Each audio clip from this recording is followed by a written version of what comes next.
Good morning, everyone. This is Zach Goodman, not Paul Valley, to start the show, but Paul is on his way in. Sorry for about a 2 minutes late start. We had some issues with our Streamlabs software here, but we've got it all figured out, and we're up and running here in our Towson studios. Paul Valley has arrived. I'm glad to see him. Happy to start the show with him. I was going to get started by talking about the World Baseball Classic a little bit, Paul. I've been going over these rosters, looking into them a little bit. Pretty exciting. A lot of interesting talent, especially on that USA team. But man, that Dominican team is stacked. I'm sure there's going to be a lot of people placing bets on this. That Dominican team's looking pretty good. I mean, you've got Vladimir Guerrero Jr. in that infield. That infield as a whole is stacked, but you've got Mike Trout on the USA team.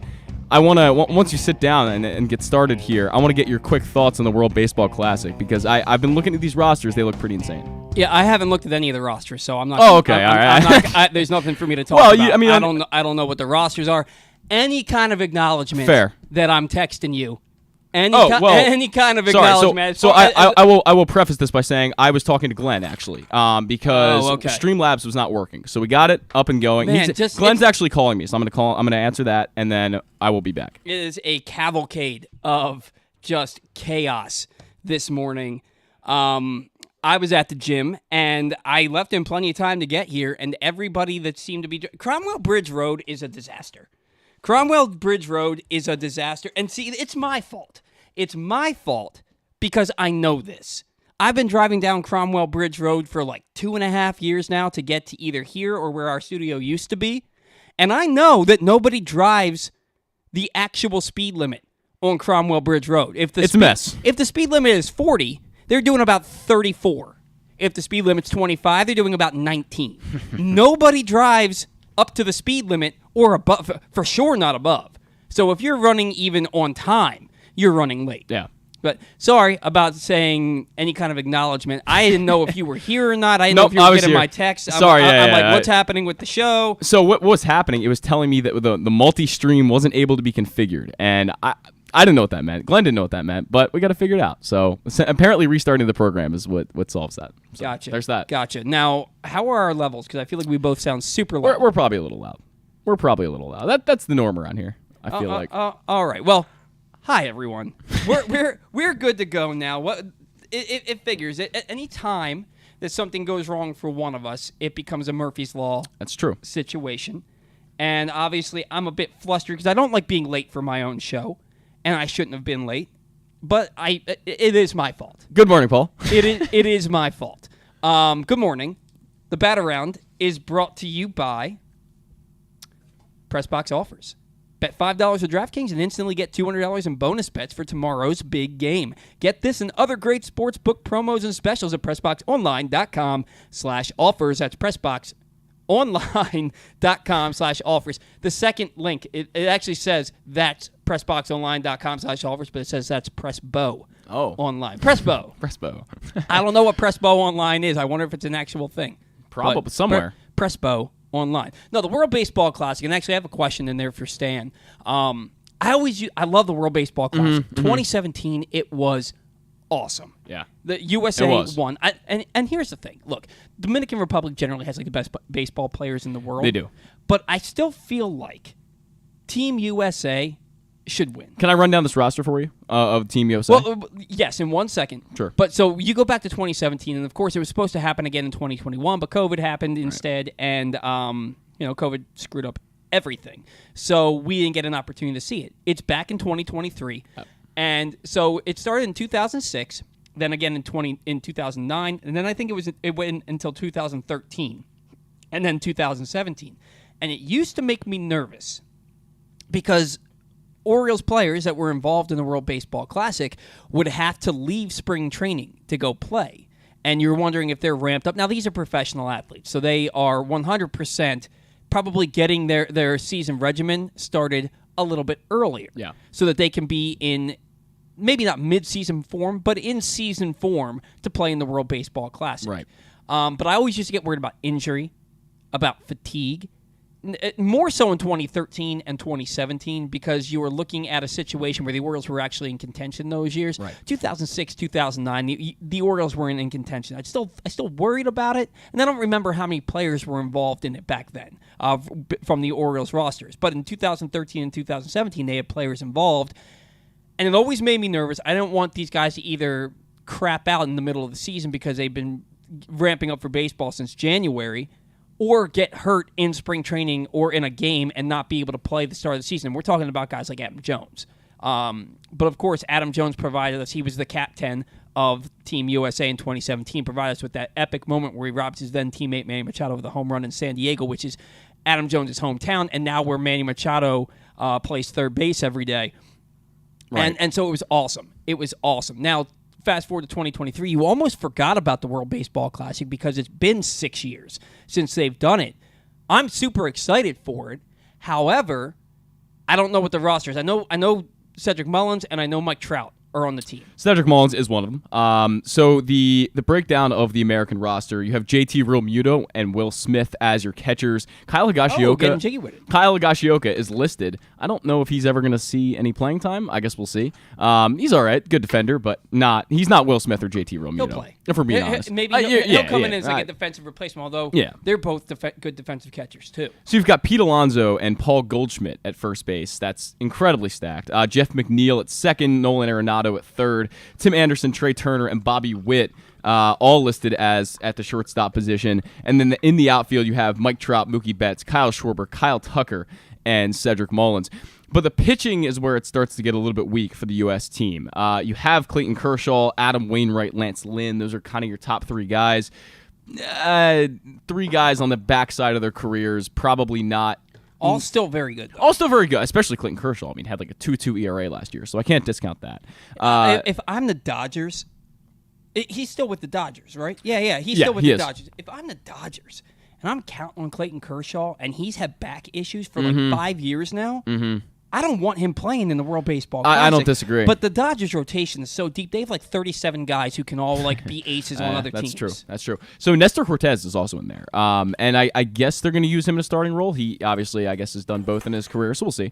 But in the bullpen, you're looking at Jason Adam, Daniel Bard, David Bednar, Kendall Graven, Merrill Kelly, Nick Martinez, Miles Michaelis, Adam Ottavino, Ryan Presley, Brady Singer, and Devin Williams. I guess is your closer there. So Devin Williams, former Cy Young Award winner. Pretty strong bullpen. Well, it's a pretty strong but roster. just wait until you hear about this Dominican team. Well, but I want to. How many games max are these teams even going to play? So 10, maybe.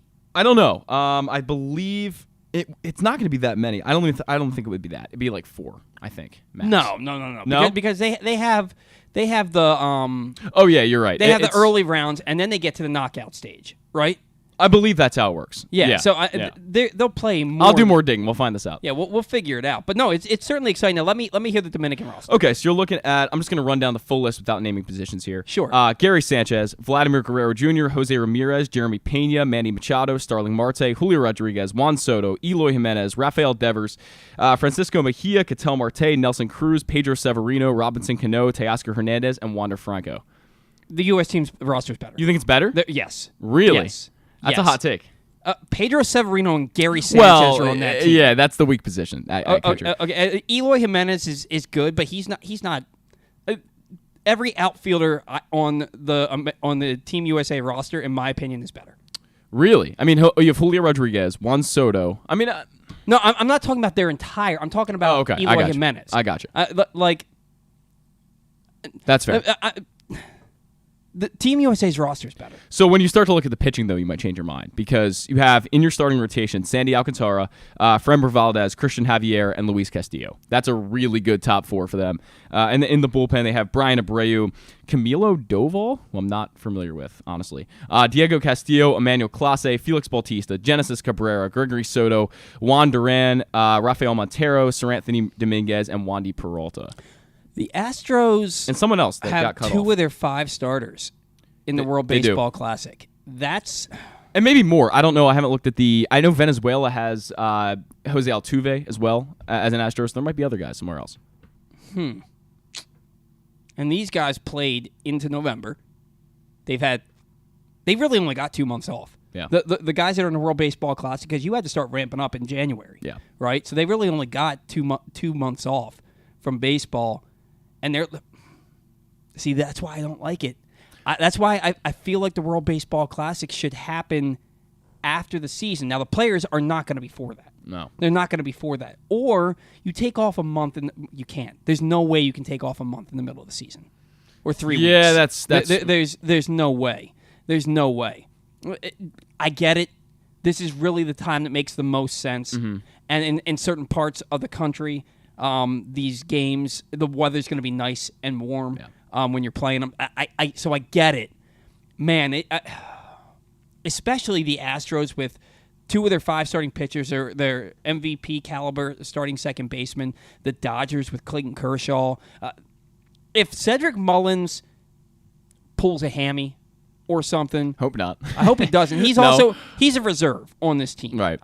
He might get 3 starts. Yeah. Right. But he's a reserve on this team. If Cedric Mullins pulls a hammy, you can find a way to replace him with the Orioles.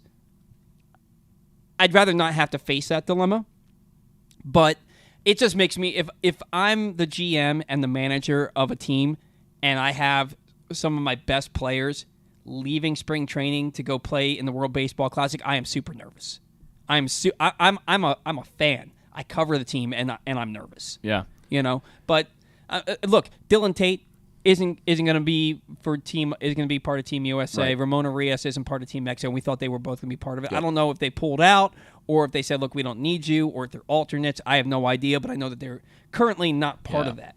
By the way, I'm on MLB.com right now. I'll just read you off the format that they have listed. It is a pool play. It says pool play is a round-robin double elimination tournament. From there, the top 2 teams in each pool advance to, essentially, an 8-team single elimination bracket. Yeah, knockout round. So which is, it's same thing as the Soccer World Cup, where the final 8 teams are in the knockout stage. So if Team USA were to get out, in soccer, if Team USA gets out of the pool play, they've made the final 8. So it's the same. It's the exact same format, which is kind of what I figured it was going to be. Man, we need to fix the rake on that take to rake. It is struggling on there. Yeah, and it could just be one of those rakes that also kind of looks like a hoe. HOE. Yeah. No, I got you. Yeah. So I love the World Baseball Classic, and it gives us a chance to watch meaningful games before the regular season starts. So that has me excited too. Hopefully there are no significant injuries to anybody. I don't remember any from 6 years ago. I don't either. I don't remember any. So, and baseball, look, knock on wood here. Baseball isn't a sport where you have too many devastating injuries. No. It's not like football where every team has 5 to 30 guys on IR like the Ravens every freaking year. We're getting hit by middle linebackers 20 times a game. I mean... Exactly. So it's not the same. These are more like soft tissue injuries that you see. Very rarely is it something like significant. So I mean, that's how they're able to play full seasons every year and get through it, because these guys, it's obviously, I think it's more concerning on the pitching end. You don't want elbow injuries, especially this early in the year. Yeah. Well, and that's the thing. Those guys have definitely been getting themselves ready since January. But and I'll tell you, man, so when I went down to Florida last year to play in the Sunshine Classic, about a year ago, right around a year ago, I played 6 games in 4 days. And the games were 7-inning games because we were playing doubleheaders. Mm-hmm. And I'll tell you, man, my body was done. My legs felt like cement by the 6th game. Yeah. And I was playing. The only game I didn't start and play everything at shortstop was the first game where I played the 2nd through the 7th inning at shortstop, and the 3rd game where I was a starting pitcher and I pitched a complete game. And other than that, I played every single inning, and I was taxed. Now, these guys play 162 games in about 180 days. Yeah. The physical therapists that they have working on them nonstop throughout the year, otherwise your body can't do it. Yeah. And I get it. I'm 38. It's not like I'm 23. A lot of 38-years-olds in MLB, though. Yeah, but you still, I mean, it's still tough on the body. I don't care how old you are. It's still tough on the body to go out there and do that every day. So, but yeah, look, it's. I'm excited about it. It'll be a cool thing to watch and gives us a reason to watch some exciting baseball to watch before the season starts. So I'm overall all for it. Now, you mentioned Christian Javier. He's part of the Dominican Republic team. And he just signed a 5-year, $64 million extension, buying out his arbitration years with the Astros. He went 11-9 with a 2.54 ERA last year in 30 games, 25 starts, about 148 in the third innings pitched, I believe. He's got a 3.05 career ERA. He is, if he continues on this trend for his career, by the time he hits free agency, because he's 25 right now, by the time he hits free agency, he'll be 30 years old. He's a $30 to $40 million a year pitcher. Yeah. And they got him for under $13 million a year. Now, I get it. They're buying out his arbitration years, and that's why you're able to get him at a lower rate. But did he sell himself short with this contract? Probably, yeah. You would have to assume so. Yeah. And I get that you're buying, I think he's arbitration eligible right now. I think that the 2023 is the first year that he's arbitration eligible. You're buying out 3 years of arbitration from him, and then he's getting another 2 years after that. If he went to arbitration, he'd probably make in the $20 million range by the end of arbitration. Probably more than that. I was going to say, I mean, it's going to keep going up. I would think he could end up making, what, $25 million? If he didn't sign an extension and he goes out and puts out a year this year where he makes 30 starts and he pitches 170, 180 innings with a 2.5 to 3 ERA, he'll make $18 million next year in arbitration. Easy. And then the year after that, he'll make $23 million in arbitration. The year after that, he might make $26 million, $27 million in arbitration. And these are, I have no idea how that process works. I'm just going by what I've seen from other people. Like Shohei Ohtani got like $31 million in arbitration. Yeah. Right? Yeah. So, to me, he sold himself a little bit short, but I guess it's having say that he gets hurt. And basically that's why you're accepting the deal, because there's a chance that if you get hurt, now you might not make anything. There's guarantees. Sure. So he's guaranteed to make $64 million over the next 5 years. I just think he could have made $75, $80 million over the next 5 years, and then really capitalize over the next 3 years. I mean, $75 or $80 million over the next 3 years, and then really capitalize by hitting the open market at 28 years old. You're 28, and you're one of the best pitchers in baseball, and you're going to make $30 to $40 million. You can probably hit free agency twice after that. So, I don't know. Stan would argue, and I'm going to ask Stan about this, but Stan would argue, because we've asked him about extensions for Adley Rutschman and Gunnar Henderson. He said, I don't know why people are in so much of a hurry to pay these guys. You still have them relatively cheaply, like on rookie deals, where they're making the league minimum. And I mean, it just doesn't last for cheap forever, right? Yeah, you're not always going to be paying a guy $8 million. Right, and the thing is, to me, it's not a matter of, and we got to get Stan on the line, but it's because I told him we'd call him at 10:20. Okay. And he was not happy that we waited till like 10:30 last week to call him. But to me, it's you're not paying him to pay him, you're paying him to keep him happy, right? Because if you let this guy go through the arbitration process making league minimum, he's going to remember that. He's going to see all his peers around him getting paid. If everybody else was doing the same thing, okay, fine. But everybody else around these players are signing these big-time extensions. They're going to be like, well, you didn't pay me the same courtesy. Right. So now why would I pay you the courtesy of giving you right of first refusal? Also, real quick, this defines the legacy of new GM Dana Brown. It might define it. If this is a deal he pulls off, 5 years, paying him under $13 million a year, it's an excellent deal on paper. Let's see how this plays out. This could make or break the early part of the career for Dana Brown. I mean, this is his first significant move as new Astros GM, and a lot of these long-term extensions are the ones that GMs are either, they really, I'm looking for the word. It'll either break their career or make it. That's what I'm looking for. Make or break. It will make or break, right? Yeah.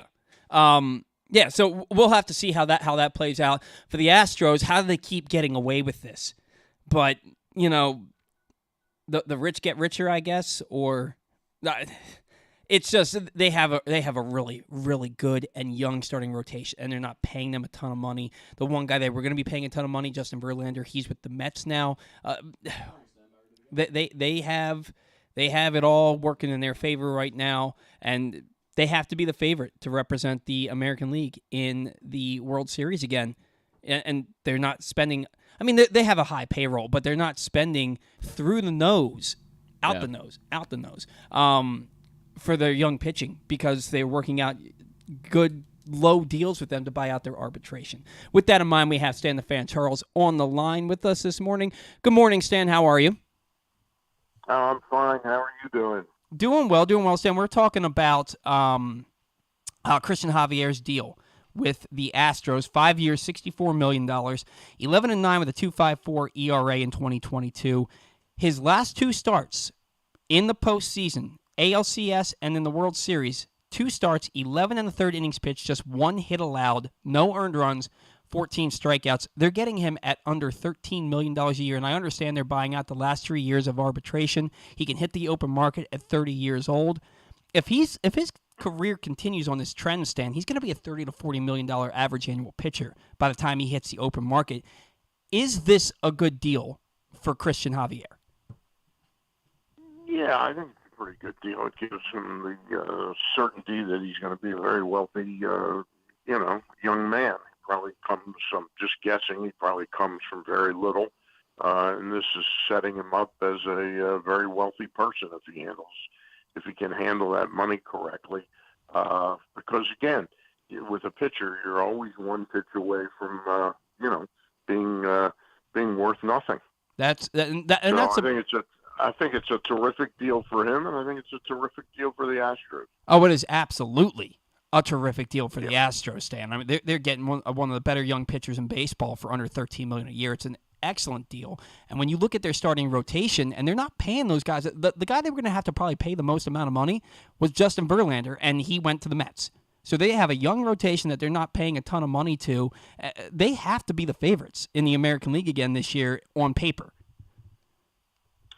On paper's one thing, doing it's another thing. I just wonder how much not having Justin Verlander is going to factor into the equation this year. I do not have them right off the bat as a top 4 team in my power rankings. I don't think. I mean, they're good. Don't get me wrong, they're good. You don't lose a pitcher like Justin Verlander and not feel it at some point, even if it's merely that a Javier or what's the other guy's name, Garcia? What's the other big pitcher? They have Luis Garcia, and they have Framber Valdez. Luis Garcia, yeah, Framber Valdez was who I was thinking of. If one of them get hurt, Verlander, let's not kid ourselves, was absolutely brilliant last year. Mm-hmm. And I don't know that they've replaced him. On paper, it sure looks like they have. But, again, they'll need Hunter Brown or Forrest Whitley to really be ready if they get an injury there. Yeah, they absolutely do. And then you factor into it, Stan, that both Framber Valdez and Christian Javier are pitching in the World Baseball Classic. And that brings me to my next point. Does that make you, if you're a general manager or a manager of a professional team, of a Major League Baseball team, and 2 of your best starting pitchers and some of your best position players are going to play in the World Baseball Classic, which means they have to ramp up early and fast. Does it make you nervous for injury that they're going to play in the World Baseball Classic instead of being with your team and doing it the appropriate speed? Yeah, you mean the regular way that you usually ramp up. There's definitely a cause for concern, but you've had, 15, 18 years of putting that nervousness at the doorstep while you watch what the World Baseball Classic does to baseball popularity all over the world. So it's not something I don't think Mike Elias is going to lose any sleep over it. It's not something, people that are in positions like Elias and this guy Brown down in Houston, they like things to be the same. They don't like a lot of change. So this is a change every 4 years. They're not comfortable with it, but they've grown to live with it for the greater good of the game. And the Astros, you mentioned, they're not in your top 4 teams in the American League right now, even though they are very good. I didn't say not in the top 4 of the American League. Top 4. In baseball. Top 10. My apologies. They're not your top 4 for all of baseball, and they have 2 of their best young starting pitchers, Jose Altuve and Yordan Alvarez, participating in the World Baseball Classic. Maybe they're not losing sleep. I know I would be if I were running the team. Now with the Orioles, it was assumed that Ramon Arias and Dylan Tate were going to be playing for Team Mexico and Team USA respectively. Neither of them are on those teams' rosters. Cedric Mullins is on Team USA. He'll leave spring training to take part. So for the Orioles, it's not there's only the one player really. Yeah, it's not. Thank you. Not that significant. Do you worry that they don't have a replacement for Mullins if something were to happen with him playing in that? I mean, I guess Colton Cowser, but do they really have somebody that you think could fill in center field right now and play every day? It wouldn't be ideal. I don't think their season is going to be lost by that. I mean, if you had to, you could play Austin Hayes out there. Yeah, that's true. I haven't seen Stowers enough to know what he projects, but he sure seems like a corner outfielder, not a center fielder. Mm-hmm. Yeah. Stan, do you find it interesting? But I'm not that worried about that. No. Stan, you look at Adley Rutschman, and you look at kind of what you would describe as an all-American kid. I mean, grew up in Oregon, played at Oregon State, now number 1 overall pick. Adley Rutschman kind of screams that. Played for Team USA all those years. Does it surprise you that he didn't get included on the Team USA roster as a catcher? I'm not that privy to how those decisions are made. It's not surprising from the Rutschman camp that he wants, he's already 24 now. He's not 21. Yeah. Right. That he wants to get his career underway. So I mean, I wouldn't be surprised if he sort of put out the feelers that, hey, I'm not going to do it this time. I think he'd be in a much better place 4 years from now to say, hey, I really want to represent my country. Yeah, and Stan, I think he wants to get his career on solid footing rather than and learn these pitchers. I don't think it's something that Chris Holt and Brandon Hyde would have urged him to do. So I think it's important that he's in Oriole camp. Stan, I think I definitely agree with that. And you look at a guy like Trey Mancini, who was supposed to play for Team Italy, and he signed with the Cubs and decided, you know what, I think I need to be in spring training with my team rather than go play in the World Baseball Classic. And I'm sure Adley, looking at the fact that he's the centerpiece of this team right now, he was the guy who kind of jump-started that turnaround for the team last year. He probably wants to be there with his team because they could do something. They're looking to do something special this year. So I think I agree with you wholeheartedly. I think part of that specialness of what they can do this year hinges a great deal on him learning all these pitchers and really, being able to hit the ground running as a catcher on the team and missing, 3 weeks or 18 days, whatever it is, for the World Baseball Classic. I don't think that was real high on his agenda. Yeah. And I would think that Gunnar Henderson would be sort of in the same camp. That but again, I'm not sure how much pressure MLB can put on players or to play in this thing or not. But it's not surprising that neither of them, despite the fact they're the two hottest, two great prospects, probably number 1 and number 2. Although Rutschman's not technically a prospect anymore, that they would want to be in camp with their team. Yeah, no, it makes a lot of sense to you, me, and I think everybody else around the Orioles. So now, speaking of the Orioles, ownership, they were in a nasty lawsuit. The Angelos family has settled their lawsuits out of court. I don't know what happened there, Santa. I'm not sure if you know or not. What does this mean for the team moving forward, for the future of the franchise? Do we have any idea what led to the settlement of this lawsuit? I'm not exactly sure what took place, whether it was an individual, whether the commissioner of baseball urged them, or a lawyer that they trust or something. It was not a good look at all, and it was not something, without this now, John Angelos doesn't get an awkward question at press conferences. Yeah. It was good to put it behind him. I know John and Lewis a little bit.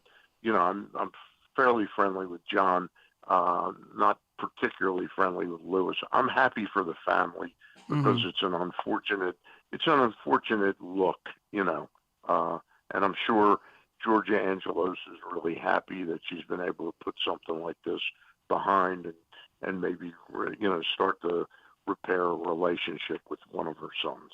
Now, anything that we say about my next question is speculative, of course, but do you think that contentious press conference a few weeks back had anything to do with them settling, maybe to kind of control some embarrassment coming towards the family? Not sure at all whether that played into it, but it certainly wasn't a good look when you're doing something charitable like that to end up allowing that to sort of steal the stage, so to speak, and then lead to an unfortunate article that Dan Connolly wrote. Yeah, I think that I think you're spot on with that. That it did. It's people aren't talking about the charitable contributions from that. You're talking about what happened with that confrontation there, and so I think that getting this lawsuit under wraps is something that was important moving forward. Now, do you think that the next thing that could be in line with that is potentially the Masson dispute? We know that the Nationals are looking to sell and change ownership. The Orioles are rumored to be on the market. We don't know that for sure, but there are rumors. I also heard rumors that they could just sell the majority and still be minority owners, or still hold the majority but sell a good chunk of their ownership. I don't think the two settlements are in the same boat. And in fact, there was news yesterday, and I happened to talk to a very good friend of mine, Marty Conway, who's a sports business professor at Georgetown. I just was driving around yesterday, and I heard the news that Major League Baseball is prepared to take over the local TV rights of as many as 21 teams because Diamond, I forget what it's called, Diamond TV or something, the Sinclair RSNs, they're virtually bankrupt. And really? This is very interesting because the Angeloses had been, or Peter especially, had been vilified for, well, why can't they pay the Nationals the larger rights? It's ridiculous that the Angels are getting $80 million and the Nationals are getting $21 million or $18 million. Well, this proves that those $80 million a year payments that they're getting from RSNs like Sinclair's and Fox's and Comcast, they weren't sustainable. So they actually make the Orioles' position, in my opinion, and I've got to talk to Marty again, to me they make the Orioles' position look much more like what should be the mainstream. Because those teams right now, these 21 teams, they don't know where their TV money is actually going to come in and how much of it they're going to be able to get. And so, are you saying that you think that the Orioles might be included amongst one of these 21 teams? I'm trying to stay with you here. No, okay. Not at all. Not at all. That Masson's finances are more in line with what teams should properly make for their TV rights. Sure. Okay? Mm-hmm. And it's now been proven that 21 other teams were being grossly overpaid because of the timing of Sinclair going into those markets and buying up all those RSNs from Fox. Okay. Yeah, so people tend to think that this money just exists, that Sinclair's paying the Angels $80 million a year in television rights, and they don't stop to think, well, where are they getting the $80 million from?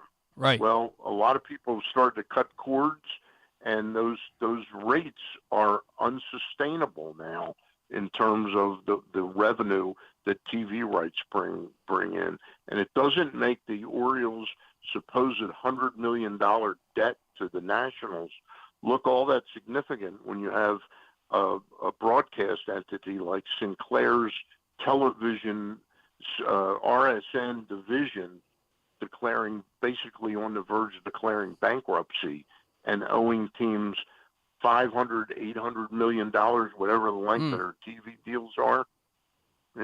Yeah. I think it's very interesting. I don't see a settlement down the pipe on that for a good while. Yeah, it's one of those things that's been hanging over both teams for a while, and it seems like it's probably going to continue for a while based on what you're saying. Now, spring training, Stan, pitchers and catchers report on, I believe it's on Thursday on the 16th, with their first workout on Friday the 17th, and then the first full squad workouts, I believe, are February 21st. Do you get excited when spring training starts, or does it have to be March and they're playing exhibition games, or the regular season to kind of get your juices flowing? And do you have your annual trip planned for Sarasota? Yep, I'll be down there March 7th through the 15th. Just booked my car yesterday. They seem to want to really book you on Teslas now, you know. And they give you a 300-mile battery charge, you know, so you got a full charge. And my wife and I were disputing whether I would drive that much because I wasn't comfortable. And she says, well, there's 184 charging stations down there. I said, for a city that I'm not saying Sarasota's, you know, as big as New York or Chicago, but that doesn't sound like a lot of charging stations to me when I've got a limit on miles. And if I decide to drive down to visit a friend in Fort Myers on an off day, all of a sudden, so it was a big decision, and I went with the regular car.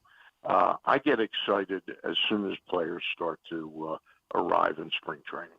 Yeah, I do too. I'm doing a lot of my fantasy baseball research now on prospects, and it gets my mind churning, you know.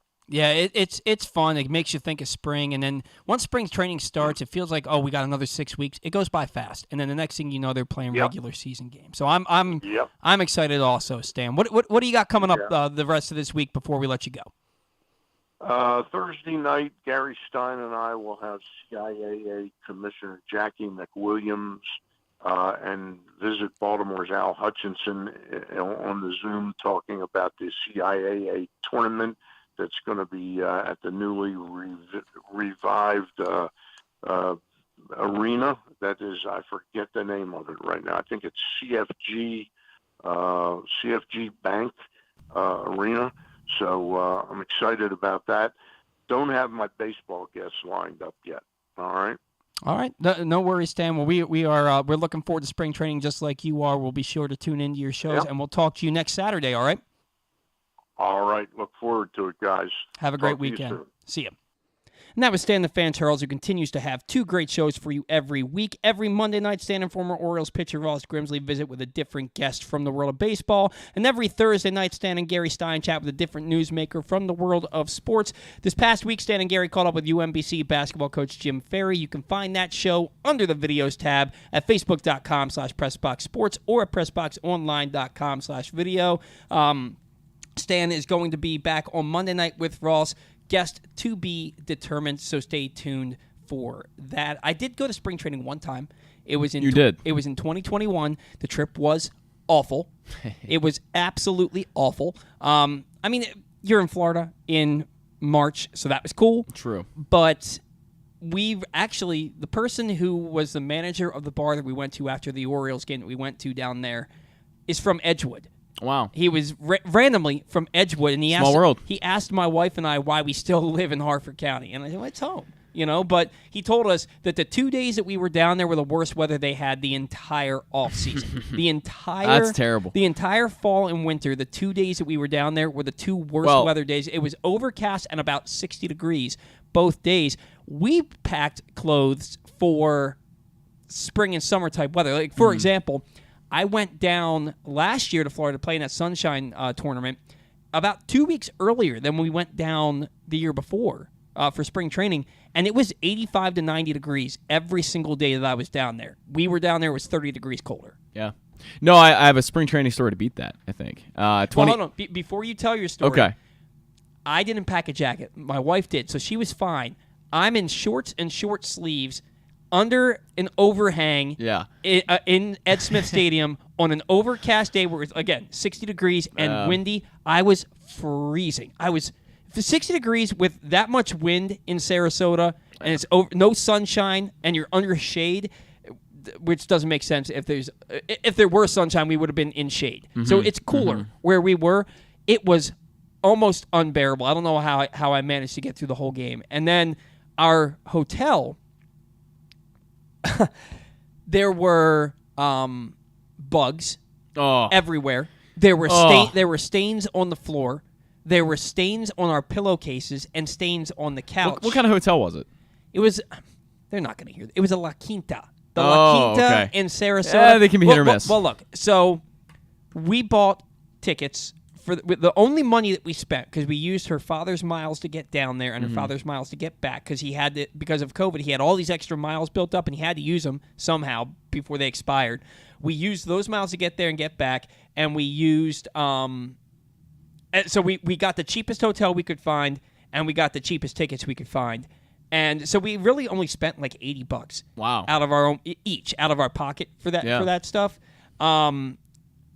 We should have splurged for a better hotel. We 100% should have splurged for a better hotel. There's nothing worse than bugs. There's nothing worse. I mean, yeah, it was you don't want that. It was there weren't bed bugs, were there? It was just no. Okay. They were like those little they kind of look like a hybrid between cockroaches and lightning bugs. I think they're called water bugs or whatever. Disgusting. They're about the size of a lightning bug, but they don't light up. Okay. It was gross. It'd be cooler if they light up, right? It was gross. Now, it wasn't like a swarm of them. It wasn't like an infestation, but they were.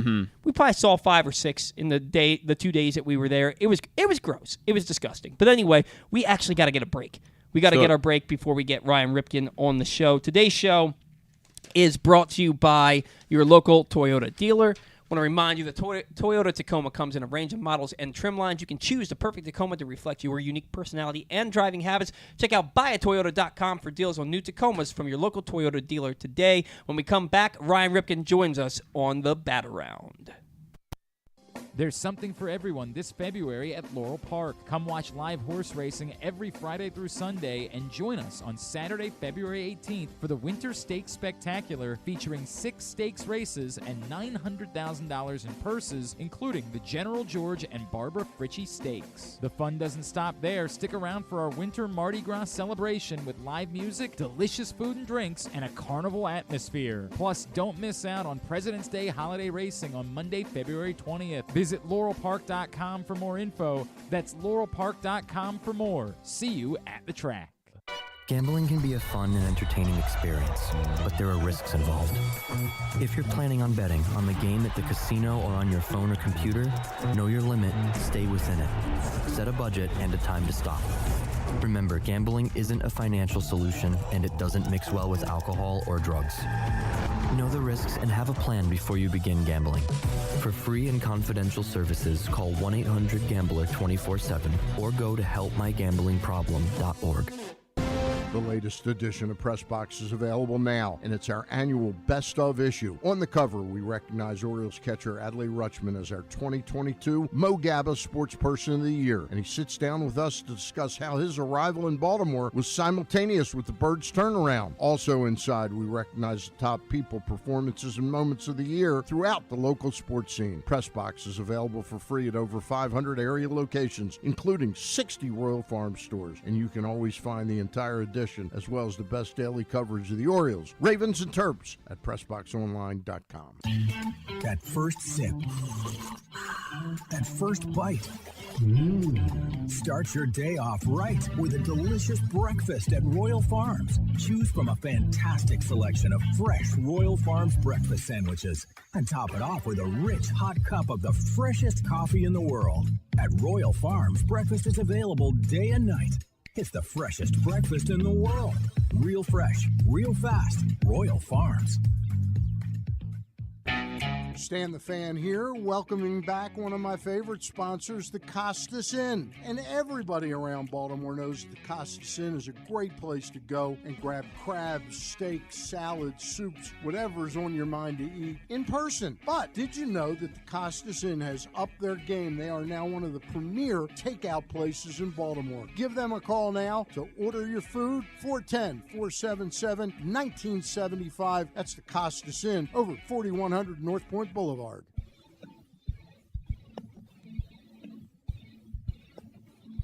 All right, welcome back to the Bat Around. Again, today's show is brought to you by PressBox Offers.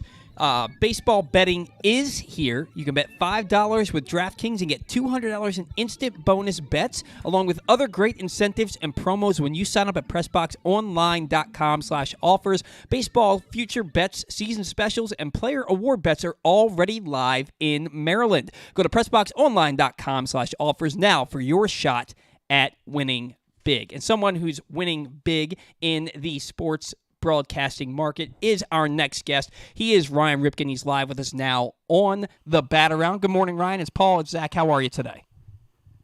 I'm doing great. How are you guys doing this Saturday morning? We are doing really well, especially with the fact that spring training is getting started this coming week. And we mentioned that you're kind of making some strides here in the Baltimore sports market, Ryan. You just signed up to be part of Baltimore Baseball Tonight for 105.7 The Fan. What is your role? How often are you going to be on it? Do you have a chance to work with everyone, or do you have a kind of a partner, so to speak, for the season?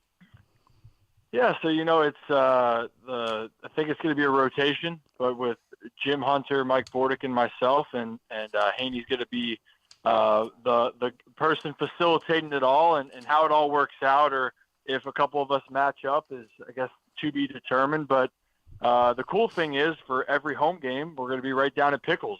And honestly, that was something I never got to experience, the last, really 10 years of my life of, whether it's college baseball or going into professional baseball. So get to be around near the stadium and near fans, and the atmosphere is going to be really exciting, especially with how exciting everything is with the Orioles right now. Yeah, it's super exciting with the Orioles. Two of the better young players in the game, Adley Rutschman and Gunnar Henderson.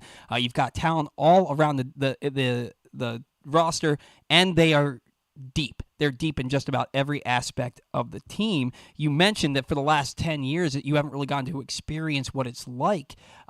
This is your first spring in quite a while where you're not going to be down in Florida as a player. Are you getting excited? Is the excitement a little bit different than it was when you were a player? How does it compare now that you're on the other side of things? Well, you definitely miss playing. It's still in the back of my mind. I'm ready to go, and you see all these videos of guys training and ready to embark on this another season. So you miss that component. The competitor in you misses it. But it's exciting for this whole new world, right? And now to take a step back and see it from a whole different perspective, and really get to enjoy other aspects, and now I get to be on the other side of getting to be a fan of the game and not necessarily having to be involved in even though it is a game, there is a business to the game. It's your livelihood. So it's definitely a way different perspective. Well, Ryan, if you have that itch to play, I play for the Independent Orioles up in Harford County on Sunday mornings, man. You can come over. We need a player. I'm just throwing it out there for you, man. All right, don't tempt me. Let's see how the next couple months go. But I'm still keeping up with trying to stay in shape. I haven't swung a bat in a little bit, so that might take some time. But don't tempt me with a good time. Oh man, you could roll out of bed and play in this league, my man. I'm telling you that right now. Now, do you have any trips to Sarasota planned for this spring? So there are some things in the works that I'm not exactly sure how it entails, but I don't want to give anything away right now. But I think there could be some more possibilities for me this spring, and I also do have family living in Sarasota, so I already have the incentive to go down, but might be able to go down on a different level, and I would love to be able to not only go down there for spring training because I just think it's a great time, but hopefully be able to check out how the team's looking as they get ready for opening day. Yeah, it certainly is an exciting time of year. I hope you do get to go down there and experience it from more of a fan perspective this time around, because it gives you an opportunity to see things that maybe you weren't able to do in the past. Although you've done plenty of things down there that guys like Zach and I haven't been able to do in the past. So now we asked you some questions about this team when we had you on the show for the first time back in November. I'm going to go through those questions and see some updates that you may have. We asked you about what liftoff might mean to the Orioles and what it means to you. We found out a few weeks after we had you on the show what liftoff meant. It was a gradual increase in payroll, but no big splashes. Is that kind of what you figured would happen with this team in the offseason? I did. I thought that, I thought the Orioles would be aggressive in looking, and I think probably to everyone else they're saying, well, wait a minute, there was no big splash, there's no big signing. And the Orioles, they're looking at value, and the value wasn't there, and you saw how large some of these contracts were that were being given out. And as you've seen some of the other moves that they made, I thought they've been tremendous value moves. And even though they aren't the big splash moves, the team has gotten better, and you still want to build around that young nucleus, give them a chance. So I really thought always it was going to be a year away for maybe the bigger moves, but not surprised at all with how the Orioles offseason has gone. Well, and then we asked you, they won 83 games last year, and they finished 3 games out of a wild card spot. We asked you what they needed to do to get better and earn a playoff spot in 2023, and what the bigger priority was for you, a starting pitcher or a middle-of-the-order bat. They added Cole Irvin through a trade. They added Kyle Gibson by signing him as a free agent, and they added Adam Frazier to play second base, at least to start the year, and backup catcher James McCann, which is maybe my favorite move of the offseason. When you pair all those with the addition of Michael Givens to that bullpen, did they do enough to get better to the point where now they are, in your mind, a true contender for a playoff spot in 2023? Well, so the biggest part is, like I just said, that we're working, or the team's working on trying to get better, and add depth and add veteran presence, and the players that you just listed made the team better. It makes your lineup better. It gives you more flexibility. Now, the biggest thing, though, for this team to have success this upcoming season is the development of the young players. It's going to be some of the rookies. Is Gunnar Henderson, who I think so highly of, and a lot of people do. Is he going to be the next rookie of the year, the All-Stars? Grayson Rodriguez going to debut, and then you have all the guys that the Kyle Bradishes, the Dean Kramers. Can they continue to build off of what they finished up with last season? And I think if you see the young players continue to do what they showed, especially towards the end, that to me is going to be a bigger indication if this team is going to make the playoffs, because I think the veterans that they brought in will do their part to help, but this team is young, and it's going to take those young players to continue to get better for the Orioles to make the postseason. Well, and they did bring in Cole Irvin and Kyle Gibson, 2 pitchers that the ballpark plays to their strengths, right? And so you look at that. The Orioles, they can be as good as they want to be offensively, but they've got to pitch to stay in this thing. And it looks like they have, as Mike Elias said a couple of weeks ago, looks like they have about 12 guys for that can compete for rotation spots. Cole Irvin and Kyle Gibson are going to be in that rotation. He said he expects Grayson Rodriguez to make the rotation out of spring training, which would really, and then if you figure you have Kyle Bradish has to be a front runner for a spot, and Dean Kramer as well. Is there really a competition in your mind, or is it really kind of set and they just aren't saying it right now? Well, I think things are going to be fluid, and honestly, you got to see how guys look in spring training for some of the other names. Even though I know that we know the prospects of Grayson Rodriguez, and I've seen it up close and personal. But then you wonder if there were some struggles, would there be a hesitation? And also, if there's an injury, there's a lot of things that go into. But here's the thing that you just mentioned: the Orioles do have a lot of options. There are going to be staples. Gibson and Irving have proved that they are reliable arms in the big league, and you need that. And then you had guys like Kramer and Bradish that showed what they're capable of doing. So it's an exciting time, but I don't think it's set in stone to say that the race is over, just because there's so much that happens, in the 6 weeks going down there. But it's really exciting. I really hope, when you just listed, like, Grayson Rodriguez gets me excited because, I want him to stay healthy, and I want him to get off to a good start, especially to his MLB career. Yeah, we're all looking forward to what Grayson Rodriguez can do in a major league rotation. We really feel like he has nothing left to prove at the minor league level, so it's exciting to see him potentially get that opportunity from the jump this year. You mentioned Gunnar Henderson talking about the excitement of this team and the Orioles that we talked about with you back in November, their infield roster crunch, and now you look at Gunnar Henderson is the consensus number one overall prospect in baseball in almost every single listing except for maybe one. Jordan Westburg, Joey Ortiz, Connor Norby, they're all on various top 100 prospects lists. And then you have Ramon Arias, who won a Gold Glove at third base and didn't make an error at second base. Jorge Mateo, the Fielding Bible Award winner at shortstop last year, despite not even being a finalist for the Gold Glove. But his offense is significantly lacking. We're looking at this team now. Frankly, I'm surprised nobody was traded from that group except for Darell Hernandez for Cole Irvin. What is your expectations for this infield now that we're a little bit closer to spring training and a lot of these guys are still here? I think things are gonna play out early, but then I wouldn't be surprised as the season goes on that there would be moves, that there would be trades. Just because what you're saying, that there's only so many players that can play on the field at one time, and I think the Orioles, it's a luxury to have the amount of players and talented players that you have, both that are in the major leagues and knocking on the door, in the minors. And so what I expect to happen is that someone eventually will. But I will say, as far as I know you talked about Jorge Mateo and his offense.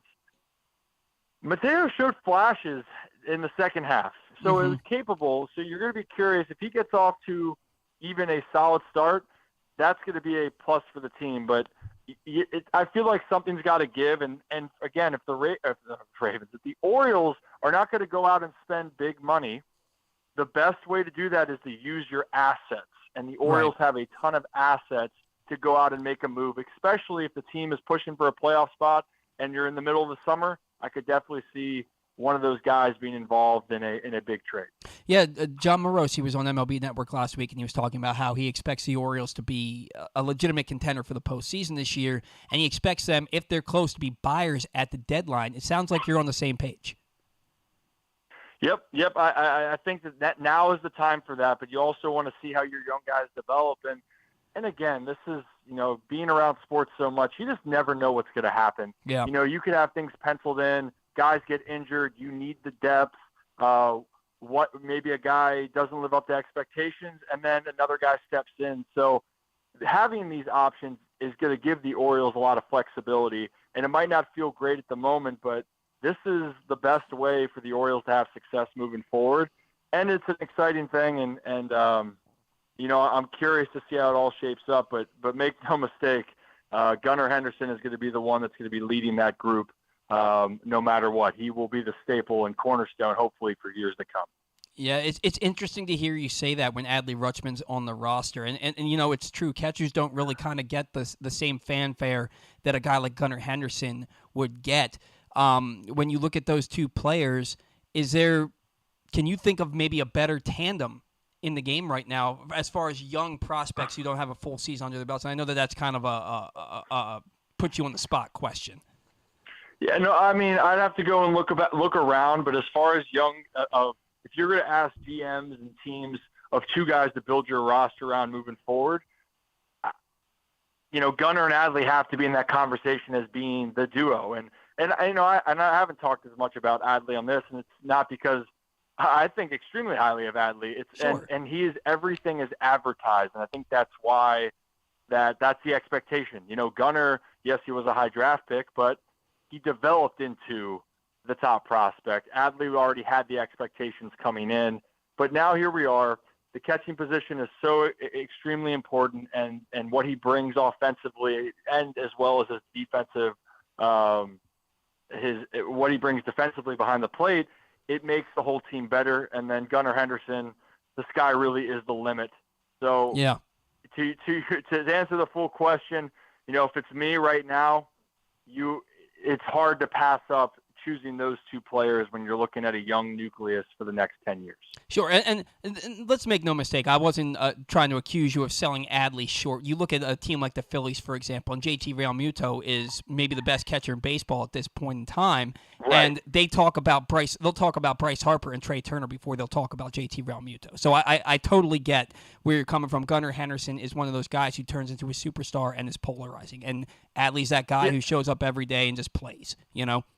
And he already is the superstar, you know, Yeah. and that was what everyone was expecting him to be when Adley was drafted, and that's the exciting part of where this all is going. That the Orioles could have two superstars on their hands. It's exciting, Ryan. It gets my blood flowing when I hear you talk about that. Now, before we let you go, what else you got coming up? What do you want to plug for us on the show? Well, honestly, just really excited about the spring. I just got a lot of things for me personally going on. Having a podcast that's being launched personally, and obviously with the 105.7 News.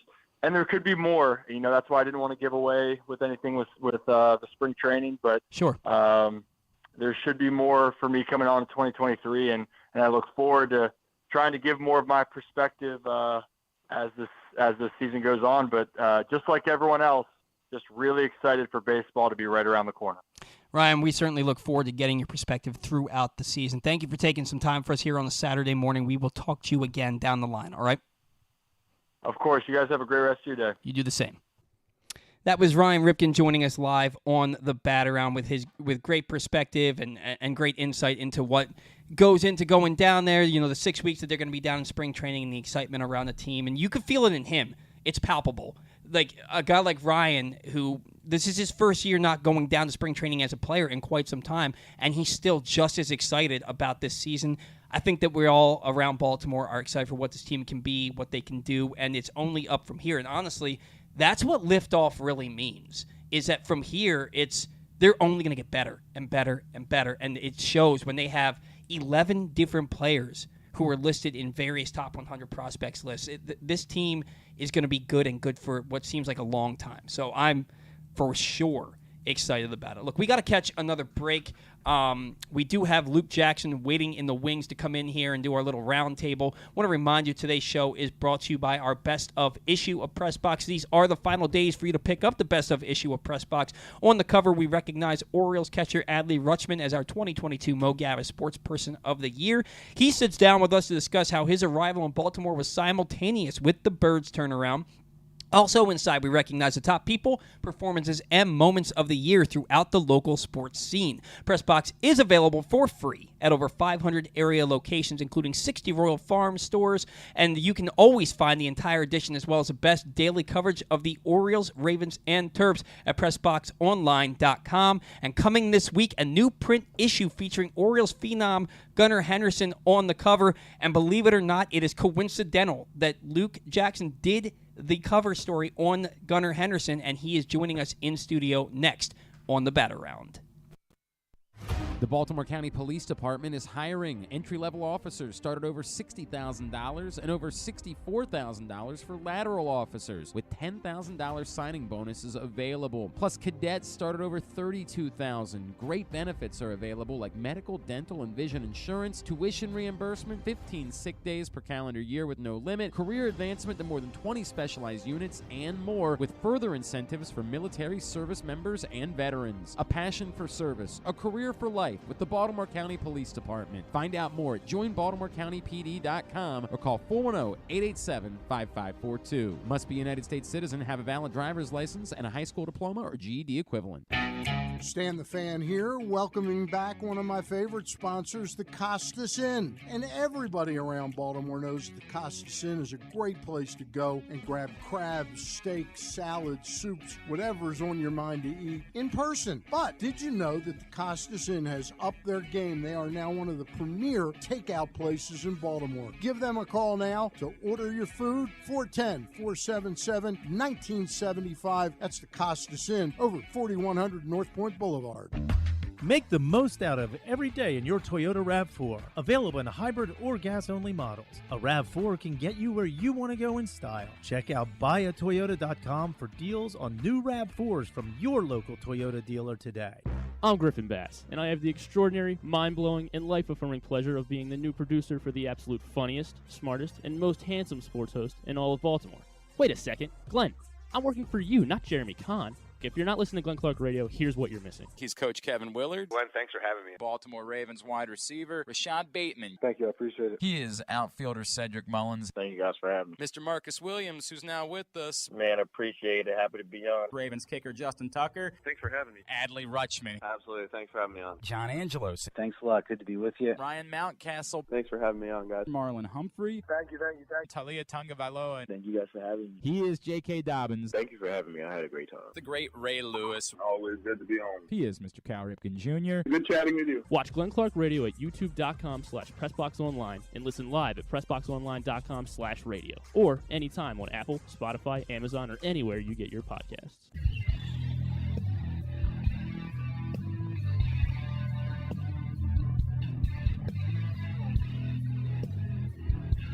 Do you have headphones?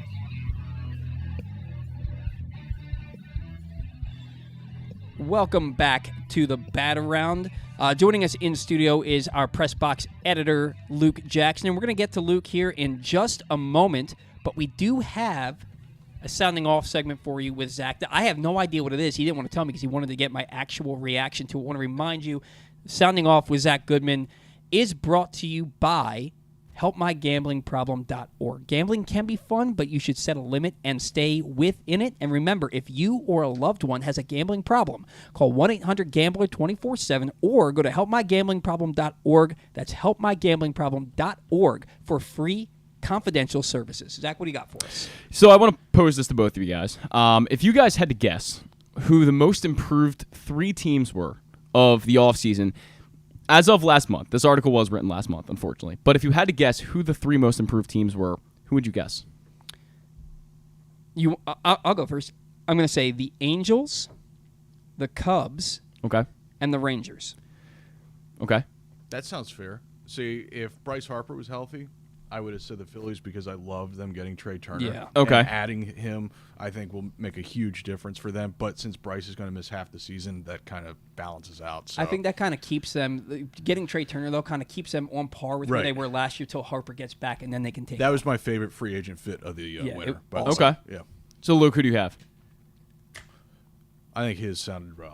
Okay, the 3rd. So you guys got 2 or 3. The Cubs were number 1.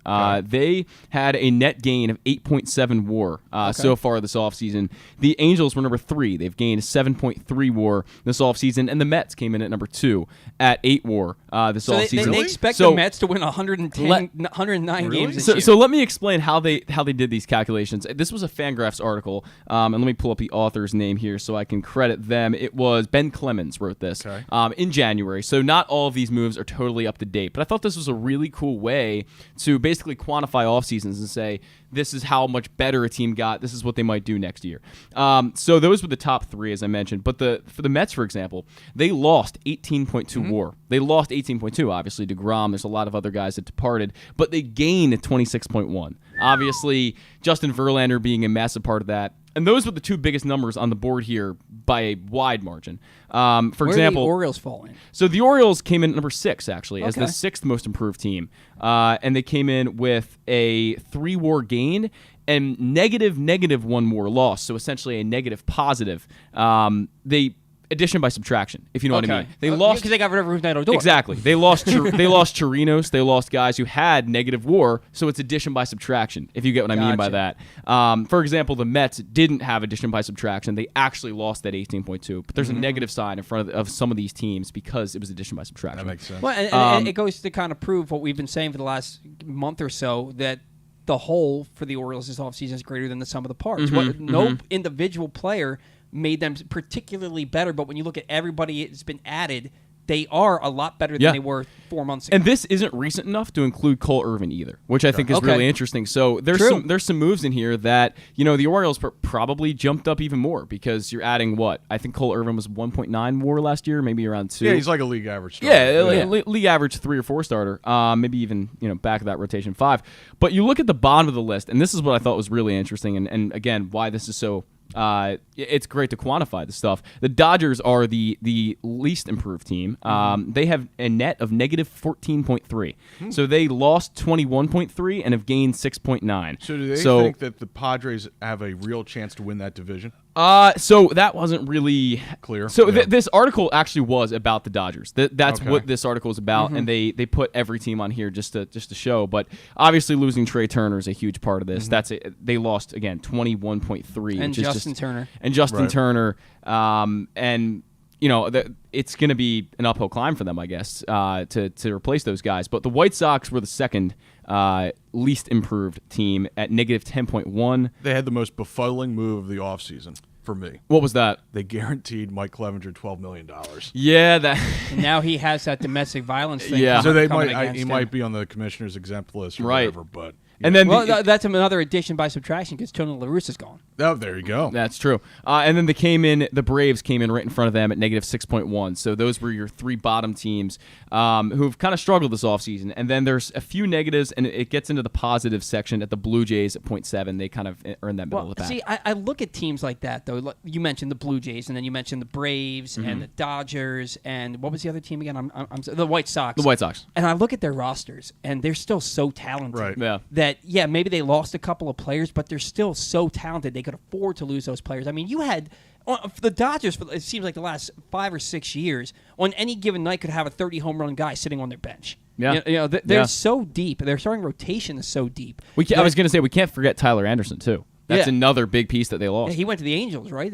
I believe so. And the Angels, I mean, that's part of why they're so improved. And you hope, honestly, for the Angels. Like I have to hope. Mike Trout and Shohei Ohtani, but more so Mike Trout, deserves to be in the postseason. The guy was second in the American League in home runs last year, and he missed 40 games. Right. I think he missed 60 games, actually. Yeah, and a number of people made the observation that they've seen Mike Trout at more playoff football games than playoff baseball games. So we got to change that. Clemens does note that Fangraphs does have the Padres slightly favored over the Dodgers right now, but obviously, again, this was a little while ago. Things could have changed, but I don't think there have been 2 really drastic moves, between these 2 teams that would change that at this point. The Padres still probably favored. They've got Xander Bogaerts instead of Kim playing shortstop. Yes. They're going to have Fernando Tatis back in that lineup, and you're hoping he's still the player that he was before he went down. And then you think he's going to play center? Probably. Center or right. He's got a cannon for an arm. And honestly, he's not a great defensive shortstop. Right. So moving him and then having Xander Bogaerts, who is actually one of the league leaders in defensive runs saved at shortstop last year, despite not being one of those guys previously in his career, they're a far improved team. They just signed Yu Darvish to that big extension. What was the rush on that, by the way? The what? Yu Darvish deal. I have no idea. Isn't he like 35 years old? He's going to be 42 years old at the end of this contract. Like what? This was one of the most confusing contracts I've ever seen. I mean, the only thing I could think of is the owner loves him and just didn't want him to leave. I mean, he's really good. That's true. That's true. And then when you look at guys like Verlander and Scherzer, who are either pushing 40 or beyond 40 years still old. very productive. And they're still very productive. At Verlander's case, he won the Cy Young. Yeah, and Max Scherzer last year, and not last year, the year before, his first year with the Mets, posted. Was last year his first year with the Mets? Last year was his first year with the okay, I couldn't remember. It all bleeds together for me. Right. But it was the lowest ERA of his career last year. Now, he had his struggle staying on the field, but posted the lowest ERA of his career last year. And he's, 40 years old? Right. So maybe a guy like Yu Darvish, like, look, the injuries are behind him now, and this is a guy who we think can be like a Verlander and a Scherzer in the sense that he can stay healthy and productive. Although I think one of the concerns with Darvish with the contract is that he had a big workload in Japan as well. Although he's had Tommy John surgery since then, so maybe he has a fresh arm. I don't know.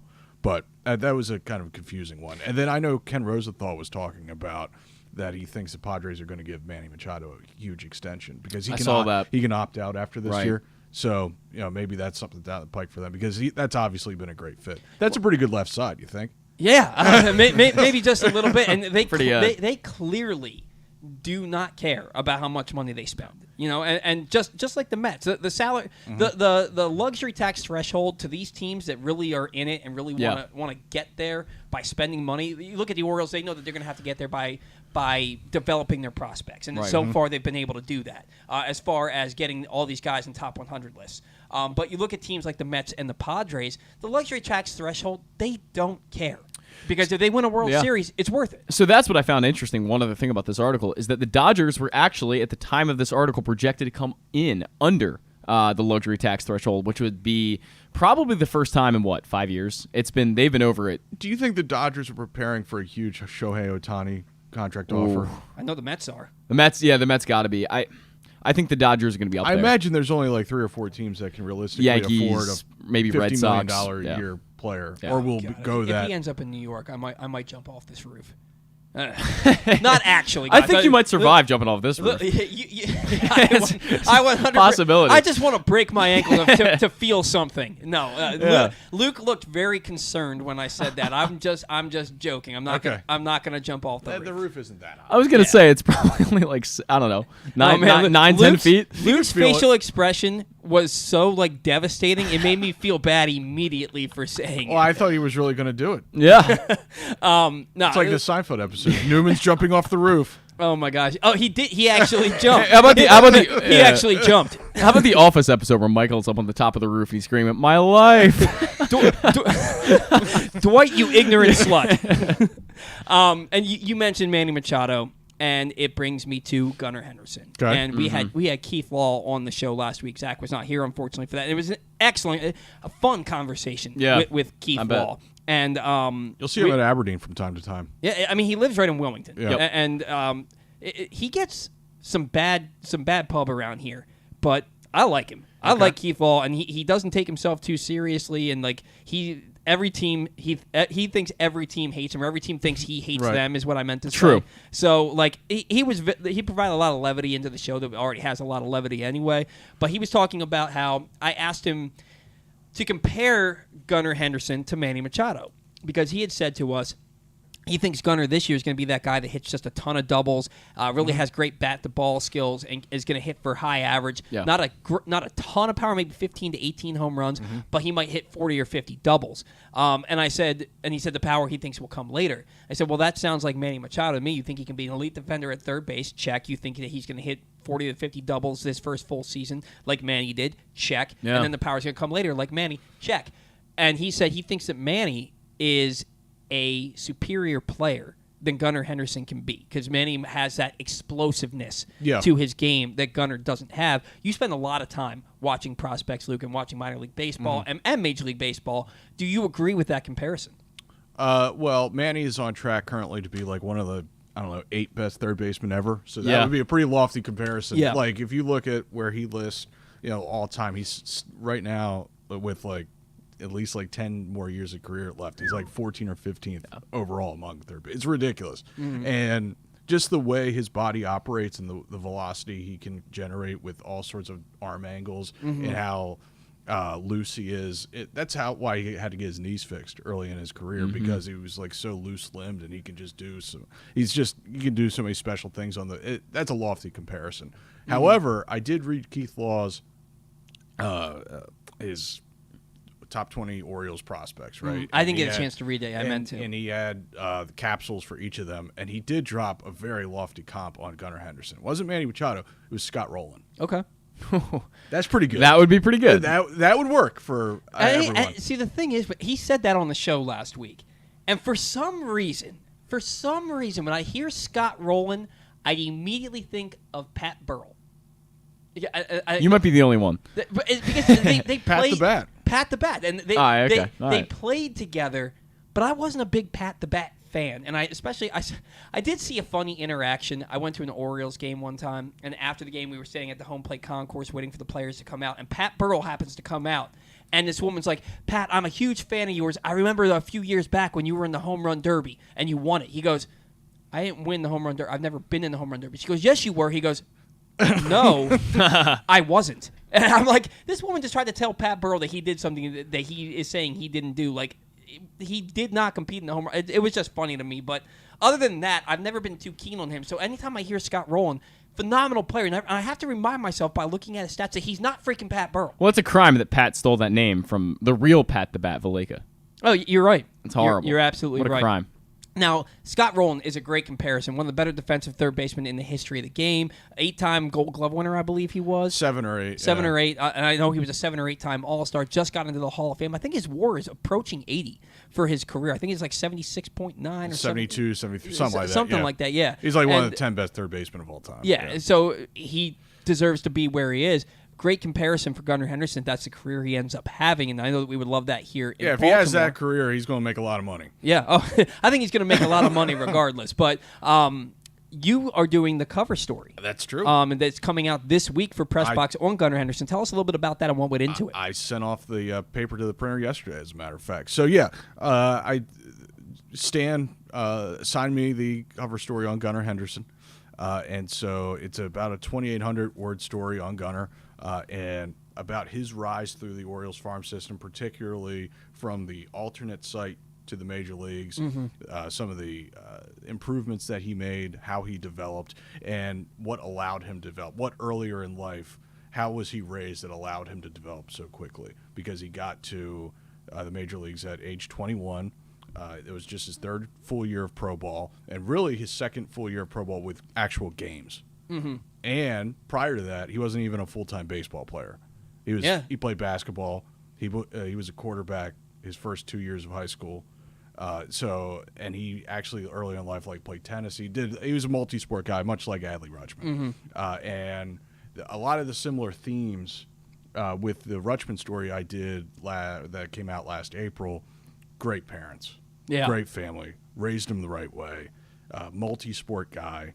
And when you combine their physical tools, their physical talents with how they were raised, it's kind of obvious to see why they are who they are. Yeah, and I'm glad you mentioned that because you'll hear people say all the time, the best athletes, they don't focus on one sport. They play all sports, and it's better for you to go out there and play all sports. Because it's better for your body. Right. Too. Absolutely. It helps you stay healthy. Absolutely. So a guy that plays baseball, a guy like me, I play golf. You know what I mean? But I play baseball 10 months out of the year. Now, it's only 1 or 2 days a week max, but I don't play any other sports. And my shoulders hurt all the time. My hips hurt all the time. I'm also old AF, so that has something to do with it. But a guy like Gunnar Henderson who played tennis and he played football and basketball and baseball, he probably played volleyball and water polo and also all sorts of things. It's funny. I heard Gino Auriemma, the women's basketball coach at UConn, he's had a lot of injury issues this year, and he was asked why this year more than any. And he said, well, I think one of the reasons is that players don't play anything aside from basketball growing up. Yeah. And it's almost like their bodies give out on them once they get to college. It's crazy. But he's like, look, when these kids grow up, they got to play other sports to, first of all, give them a break from basketball and work out other parts of their body, basically. Yeah. And let me phrase this by saying, or preface this by saying, I don't compare myself to guys like Gunnar Henderson. I'm just relating. Okay. When I say stuff like that, I don't consider myself to be anywhere near the level of athlete that a guy like Gunnar Henderson is. I try to relate to these things because I know from my experience at playing sports growing up. But anyway, you mentioned Gunnar Henderson, the great family that he comes from, and he said in an interview earlier this year, or maybe later, late towards the end of last year, the best ability is availability, and it kind of gives you an insight into his mindset. And you look at him, he walked a ton in 2021, but he also struck out a ton. And he saw that as a weakness in his game. And so in the offseason that between 21 and 22, he worked on his plate discipline, and then he ends up walking more than he struck out basically through the entire year, except for when he was at AAA. It makes you think that he's never – any weakness he has, he can turn into a strength. So it's funny that you mentioned the best ability is availability thing. I don't think he's been on the IL since he's been an Oriole, if I'm not, knock on wood. So that's been a strength for his, and it's hard to develop when you're in the tub, so to speak. Yeah. And it's a lot, and you can make the kind of jump that he did when you're actually on the field. Right. And you're able to apply your instruction and things like that. But it's funny that you mentioned that because I talked to one of his travel ball coaches during his high school years, and when he was in high school, he would play like a number of games on the weekend, like these tournaments and whatever. And like during the summer, it would be like 8 to 10 like per weekend and stuff like that, like crazy. I had to double check. I'm like, really? Is this what you did? And he's like, yeah. And so I was like, well, I'm sure that weeds out who really loves baseball and who doesn't. Mm-hmm. I was like, yeah, it does. And so, and that's what his travel ball coach said. He's never missed a game. Yeah. He's always available. Well, here's no, sorry, I don't want to go ahead, Luke. And so it sort of comes from that, I guess. It's and when it always starts early. Yeah. And so that's where it started for him. Great habits early, and he said that he sees a nutritionist every off season to see what's good for his body, what's bad for his body, and what he needs to work on, so that he can be available for an entire 162 game season. I guarantee if you asked him, he expects to start and play in every single game this year, and if they make the postseason, every single postseason game too. So I heard this the other day, and I thought it'd be applicable here. There are 32 million youth athlete injuries every year, and which is an unreal number. And you're seeing kids who are 11, 12 years old getting Tommy John right now. In Little League Baseball they're playing. I mean, they're not. It's unreal. The culture, I think, that is around youth sports right now, and Luke brought this up. When you're only playing one sport and you're playing baseball, 5 times a week, and you're throwing curveballs at 11 years old, and you've been doing that since you were 6, things in your body just aren't going to work correctly, and things are going to go wrong so quick. Exactly. Dylan Bundy is a perfect example of it. And I think the culture of youth sports right now is so focused on, trying to build bodies better and make athletes more sustainable, and that's the way we need to go. And Gunnar Henderson's a great example of, I guess, success in that area. So it's good to see that he's been incredibly durable so far. Yeah, and unfortunately there were a lot of stories I couldn't fit into this story, my cover story, but one was that, like I said, he played basketball in high school, and he actually shattered 2 backboards with dunks in his high school. Really? One was during a PE class when he stole the ball, and then he had somebody on his back trying to block his shot. And he ended up dunking, and there went the backboard. And the other was like he was trying to show off for his baseball coach with a dunk, broke the backboard. Wow. Now they have those breakaway rims. I thought they had breakaway rims back then too, but maybe they just didn't. He went to Stoneman Douglas, right? No, that was Kobe Mayo. Oh, you're right. That was Kobe Mayo. My apologies. Yeah, so he went to Morgan Academy in Selma. Morgan Academy. Do they not have breakaway rims? I don't know. I'll bet they do now. Right, they do now. I'll bet they do now. And you mentioned Gunnar, and you mentioned how he grew up, how he was raised, how great his parents are, and it leads me to D.L. Hall. Because we all saw that documentary, that 20-minute documentary on D.L. Hall, and his mindset, and people telling him he can't do things are his biggest motivation to go out and prove them wrong and to achieve.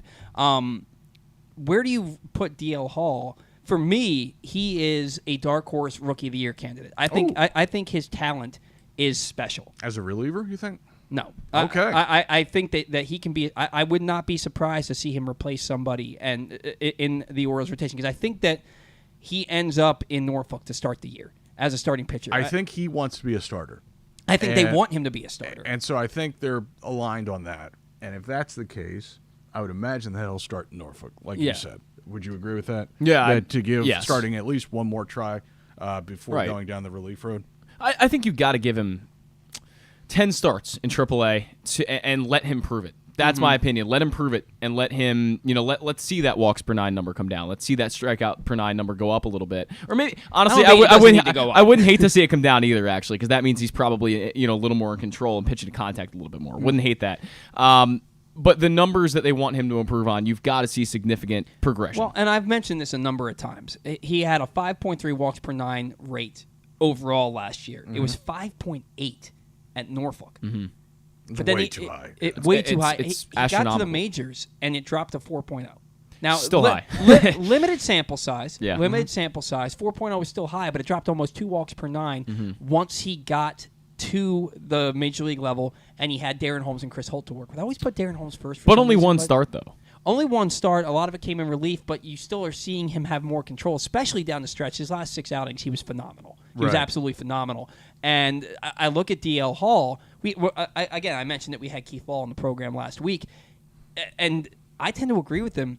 He says that D.L. Hall's ceiling is higher than Grayson Rodriguez. Oh, I agree with that. I do too. His arm, to me, is special. He has 4 pitches that can be elite, that he can throw.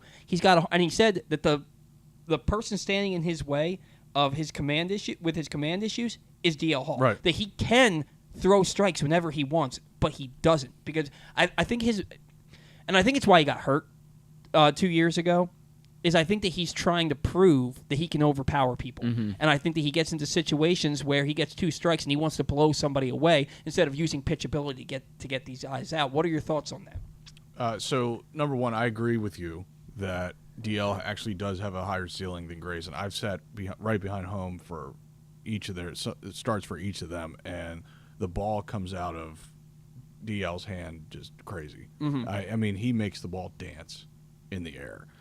And now, whether he can harness that, I don't know. We'll see. How he fits in to the rotation. What do you think? Do you see him as like a midseason add to the rotation? Only if he proves it. You know, I mean, so prove that he can throw strikes in AAA before you get with the number of options that they have in the major league rotation right now. Prove that you can throw strikes at AAA. Yeah. Also, I would think that they would manage him in a way at AAA so that they're not wasting bullets. Yeah. But he still has to get his work in. Yeah. So now the one outing that everyone's going to hang on to, really hung on to throughout the offseason, was the Yankee Stadium outing. Mm-hmm. He was fantastic. Dominant. It was one of my favorite moments from the season, from the entire season, was how dominant he was in that outing.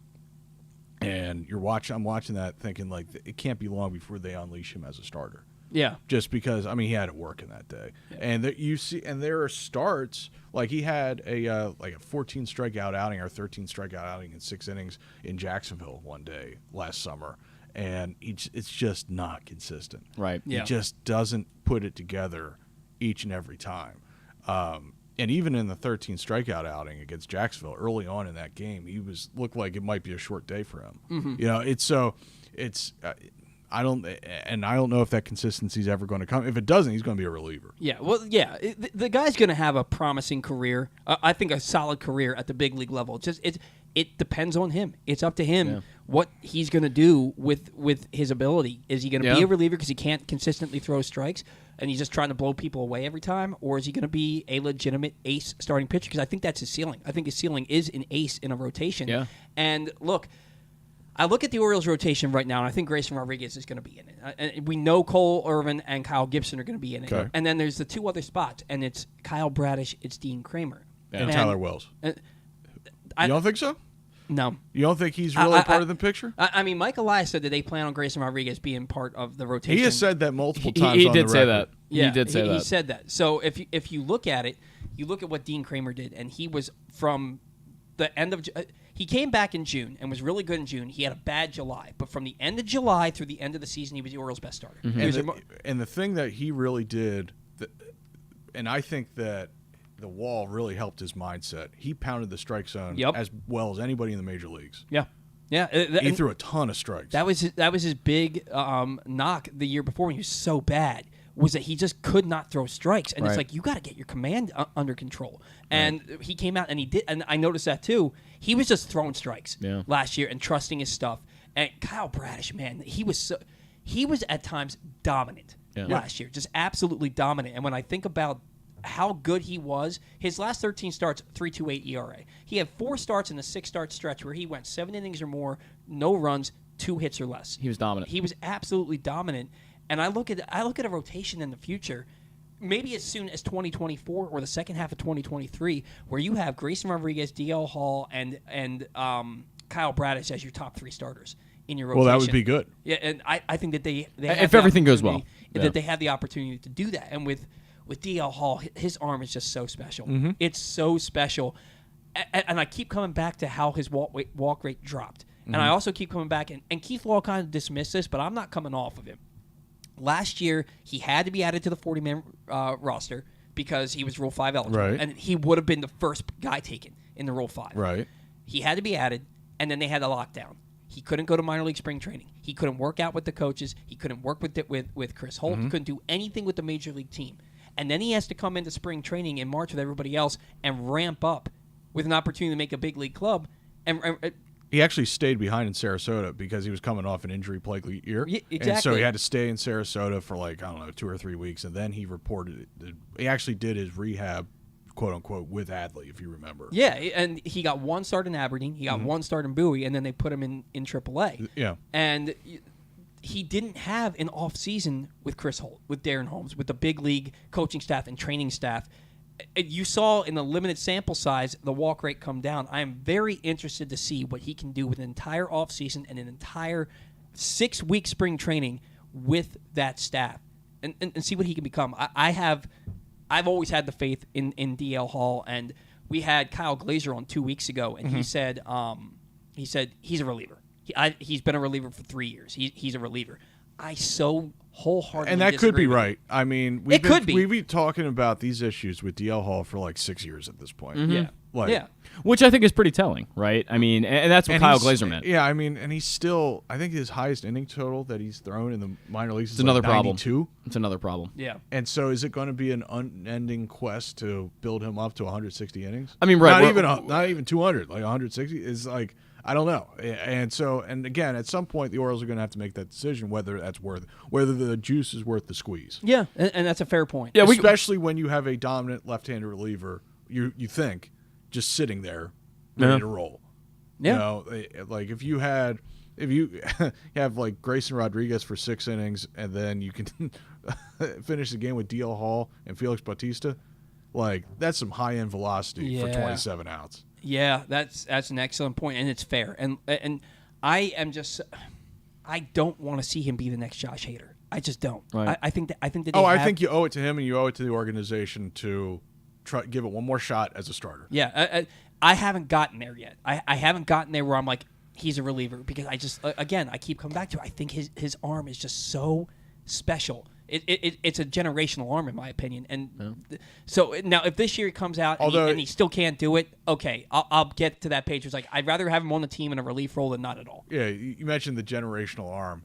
It was funny. It doesn't really matter if he doesn't throw strikes. Kind of like a great base runner who can't get on base. Yeah, Jorge Mateo. Yeah, exactly. Yep. So well, and let's talk about Jorge Mateo. That's a nice Okay. segue. That's a nice segue into the Orioles infield, because we know Gunner's going to be on the left side, likely at third base. Okay. We know that Adam Frazier is brought in to be the everyday second baseman, at least to start the year. Mm-hmm. Jorge Mateo is playing shortstop until he isn't. Ramon Arias just won a Gold Glove at third base, and he's didn't make an error at second base last year in a decent sample size.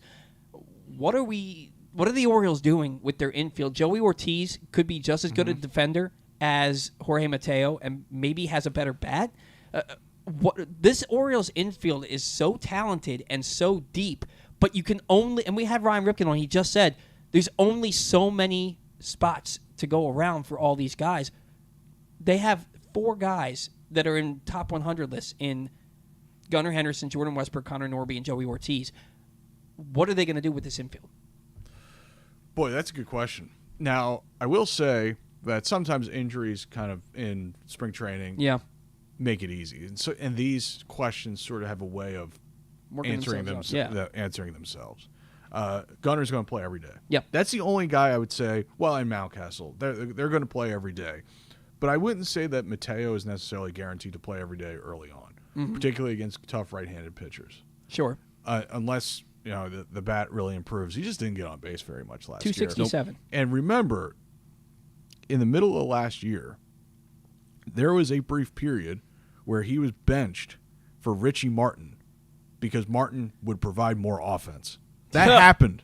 That happened. I remember. It was brief, but it happened. And then 3 days. But it was in Toronto. No, Kansas City. It was in Kansas City. And after that, though, Richie Martin did have a 2-triple game. I'm just throwing it out there. I think he signed with Cincinnati. Hopefully he gets a shot. He's somewhere. Anyway. But I will also say this. When the Orioles were really rolling, they won 10 in a row, and I think they had a really good July and August, right? Mm-hmm. Their best player during that stretch was Jorge Mateo. That's true. He was on fire for about a 5-week stretch. So does it remind anyone of the Tim Beckham situation? Yes. Where Tim Beckham would have a month where you'd think he's the best player on the team, and then he'd have a month where you think he doesn't belong when he came over to the Orioles in 2017, he hit like 330 with 10 home runs after he got here, and he was like the Orioles are going to be really good with Beckham playing third base next year, and then he was awful. It was horrible to start, and then he got off to a really hot start with Seattle the next season, where he hit like 4 home runs in the first 3 games or something like that, and you thought, here he comes again, because he was a former number 1 overall prospect, or number 1 overall pick, excuse me, and that was the name I was trying to think of that I couldn't think of, where everybody keeps talking about that 5-week stretch that Jorge Mateo had, and I'm like, who was the other player that was that high? And it then fizzled. You just can't be that streaky in this league. I mean, the problem is, especially for Jorge Mateo, and he's going to see this pretty quickly, is that the Orioles do have these other options. They do. And Mike Elias just said, he was on some program 2 days ago or 3 days ago, where he said, look, I think we're going to see Joey Ortiz, Jordan Westburg early. So he's got those guys breathing down his neck right now, and he knows that. And if he has that Tim Beckham kind of stretch where it's just a month of bad baseball, he ain't going to play. He's not going to play. Yeah, and he says, I think we're going to see them early. He said the same thing last year about Grayson and about That's Adley. True. And Adley debuted the 3rd week of May. It's not at the end of the 3rd week of May or the beginning of the 3rd week of May. It's not like it was like July. But didn't it feel like it? Didn't it feel like it had been 3 months since the start of the season before he debuted, because we were just waiting for him for so long? Yeah, and he didn't have any spring training at all. Yeah. So that rehab stint, and you saw it early on that he didn't have much of a spring training, right? Because he started 8 for 56, you know, and so I didn't have an issue with it. And as a catcher, there's boxes you have to check and things like that. So I didn't have an issue with how they dealt with that. But in terms of this, so back to the infield question, what do we think Adam Frazier was brought in to do? To bat left-handed, get on base, and play second base or corner outfield. If I have no desire to see him play corner outfield, but continue. I don't either. I don't think he will play much of that because they have some other options, but it's something else that he can do. So, do we think that Urias and Frazier will platoon at second? Is that the idea? Maybe. I don't know. Or could Urias play some short? Or could it be a situation where against some tough right-handers, Gunnar can play short, Urias can play third. He's going to get an opportunity to play 4 or 5 times, probably 5 times a week at different positions. Urias. Well, I think all of these guys are going to move around. They love versatility, and Gunnar Henderson is not exempt from that. Yeah, I think Brandon Hyde has said as much that we're not going to see Gunnar at second anymore. No, that experiment's done. Yeah, just not a second base body. Thankfully, just not. Thankfully, and so I would expect to see Gunnar a lot at third. Yep. And then when he's not playing third, maybe against tough right-handers, he can play short in place of Mateo. And in that situation, Urias can play third. And then Frazier can play second against right-handed pitching. And then against left-handed pitching, Urias can play second. Yeah. That's what I would imagine. At least to start, that's what it's going to look like. Yeah, no, I agree with you. And I think that Adam Frazier has a great ability to elongate this lineup, because I kept saying all offseason that I really feel like the Orioles needed to add a middle-of-the-order bat to just make their lineup that much deeper. They didn't. They added Adam Frazier and James McCann. And when I look at Adam Frazier, if Adam Frazier is a guy that he was prior to 2022, he's not going to hit second. But you could bat him second, Henderson third, Rutschman fourth, and now your lineup's deeper. Right. Now your lineup is longer. Yeah. You don't have to depend on guys with a .318 on base percentage that strike out 150 times, batting 3-4-5 for you. You don't have to worry about that. Now you have your best on base guys 2, 3, 4, and then you can have Mountcastle, Santander, Mountcastle, and go from there. And I'm much more okay with a lineup like that than I am Rutschman 2, Henderson, or Rutschman 2, Santander 3, Mountcastle 4, Henderson 5. Yeah. So even last year, there were still too many nights where like 7, 8, 9 were like barely major league players. Yeah. And so I think this year you look at, I think it was Masson who did a projected 26-man roster, and it's like, wow, these are 26 major league players. Yeah, they're so deep this year. Yeah. And the number one thing that tells you is that it does take a while to raise the floor. I think going from where they were to raising the floor takes a lot longer than going from the floor to whatever their ceiling is. Sure. Or maybe it takes the same amount of time, but going from, I don't know. But anyway. That reminded me of we get what you're getting at. that Harry Carey skit with Will Ferrell. They're like, what do you think for the World Series? And he goes, Braves in 6. Yankees in 6. Or the Braves, Norm. You never know. That's what that reminded me of. And so I think Brandon will have, for the first time really in his Major League managing career, and a lot of major league options, which is good. Yeah. And so and we'll see how that plays out. Like I said, injuries happen. Last year they were pretty fortunate with the injuries outside of John Means. Yeah. So, and to be fair, that was a big one. Yeah. And big so, one. but Probably on the biggest. position player side, they were fortunate with injuries. So hopefully they'll be as fortunate as they were last year in that regard. So, but we'll see. Yeah, you bring up Brandon Hyde, and nobody will ever mistake me for a Brandon Hyde guy. Right, some of those decisions that he made last year, and Ryan and I talked about this on the show last week. And I'm not on here to hate on Brandon Hyde. I've done enough of that over the last 6 months. But there was a game against the Pirates. It was game 108 of the year. I remember it because it started. It was remembers the number, man. Well, because I really hated this move. I wrote an article about it after the game because they were entering the final third of the season after that game, and they needed to win, in my estimation, 35 to 37 of those games to make the playoffs. The Blue Jays that Sunday swept the Athletics, which is what you're supposed to do. The Orioles had an opportunity to sweep the Pirates, and the lineup they put out, the final 4 guys in the lineup were Chirinos, Mateo, Brett Phillips, and I want to say it was Ryan McKenna, I believe, and Taron Vavra was hitting third that day, and Rougned Odor was playing. So it was Odor, Mateo, Chirinos, and Phillips were the last 4 guys, the automatic outs, basically, and they played Odor at third base, and Odor, not an error, but a mental error where he played a big hop. Instead of playing the short hop, he backed up. The guy reaches base on an infield single after 13 straight were retired by I almost called him Miguel Gonzalez, by Spencer Watkins. And then I can see how you can make that difference, that mistake. Similar vibe, I would say. Yeah. Really, though. Really. Yeah. And, because of that play where I even watched him do it, I said he should have played that on a short hop instead of playing it at the back of the dirt. And the guy reaches base, 4 consecutive hits. They score 3 runs that inning. They score 4 the next, and then 1 the next after that. And the Orioles lose that game 8-1. And that, to me, that was Brandon Hyde just biting off his nose to spite his face, or cutting off his nose to spite his face, which I've used a lot on this show. And so now, how much, really roundabout and long drawn out way of me asking you, how much of the spotlight is going to be on Brandon Hyde now that he has a talented roster with a lot of depth? Well, first of all, I would say in that Pirates game, you were naming like 5 position players.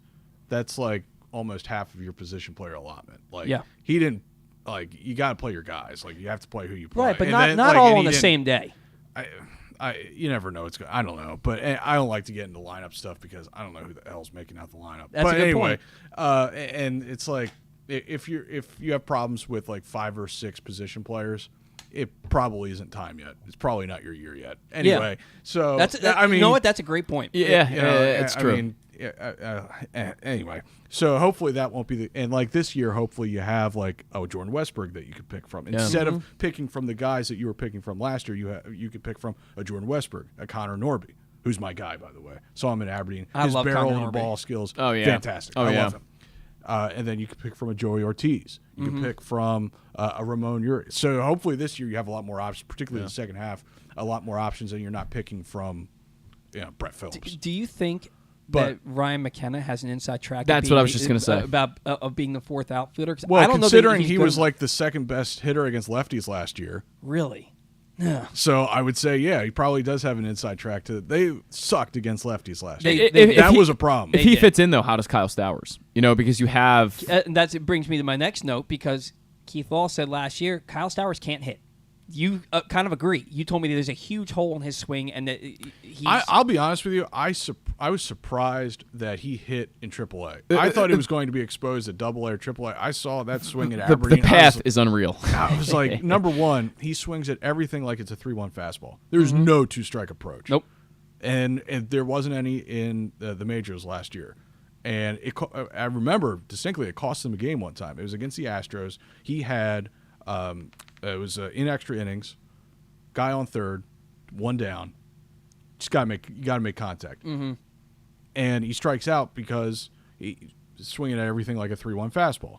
And the other thing is the uppercut is so, like, one of the things that Gunnar Henderson talks about in the story is that once he got to Aberdeen, he had that slump. He was 1 for 31. It's kind of like the crux of my story. And out of that slump, he said, all right, I got to change the thing. Number one, I got too much of an uppercut. I'm not able to get to fastballs at the top of the zone. I got to fix that.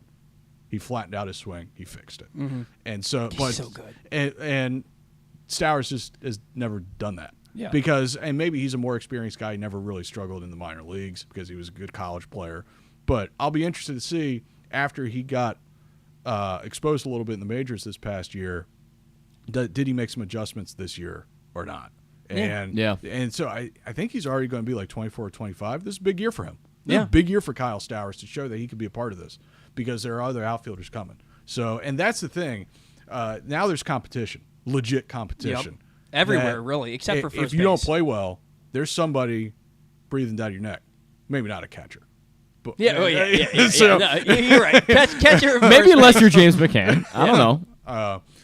But otherwise, you got guys who are going to be pining for those opportunities. So that's exciting because, like in the beginning stages of a rebuild, you're like tossing out guys who just suck, and they're just bad baseball players playing poorly, and there's like nobody in AAA pushing that. It's like, oh, it's awful. Yeah. Anyway. Well, McKenna's an interesting piece because Luke mentioned it. He was very good against lefties. I mean, Brandon Hyde had him leading off for some reason in a lot of those lefty games, and he had moderate success in that spot. But you can't downplay the defensive value he brings. I think that's the biggest thing. You can't leave a Ferrari in the garage. Who are you talking about? Ryan McKenna. Oh, okay. Because I think their best hitter against lefties last year was Santander. Right, which I was think you're different right. for his career because usually he was stronger from the other side. Left side of the plate, That can be pretty random. And then Mountcastle wasn't very good against lefties. Mountcastle wasn't very good against anybody. He was extremely unlucky. He's my pick to click this year. Yeah, I think that the hits start falling in this year. I think he's going to have a really big year. His entire professional career, he has shown that when he struggles, the next year he comes back, and to use a term my mom uses all the time, he's gangbusters. Like literally. You do say that a lot. I don't think I say gangbusters a lot. I've heard you say it one or two times. One at or two least. times isn't a lot. All right, 3 years of the show. All right.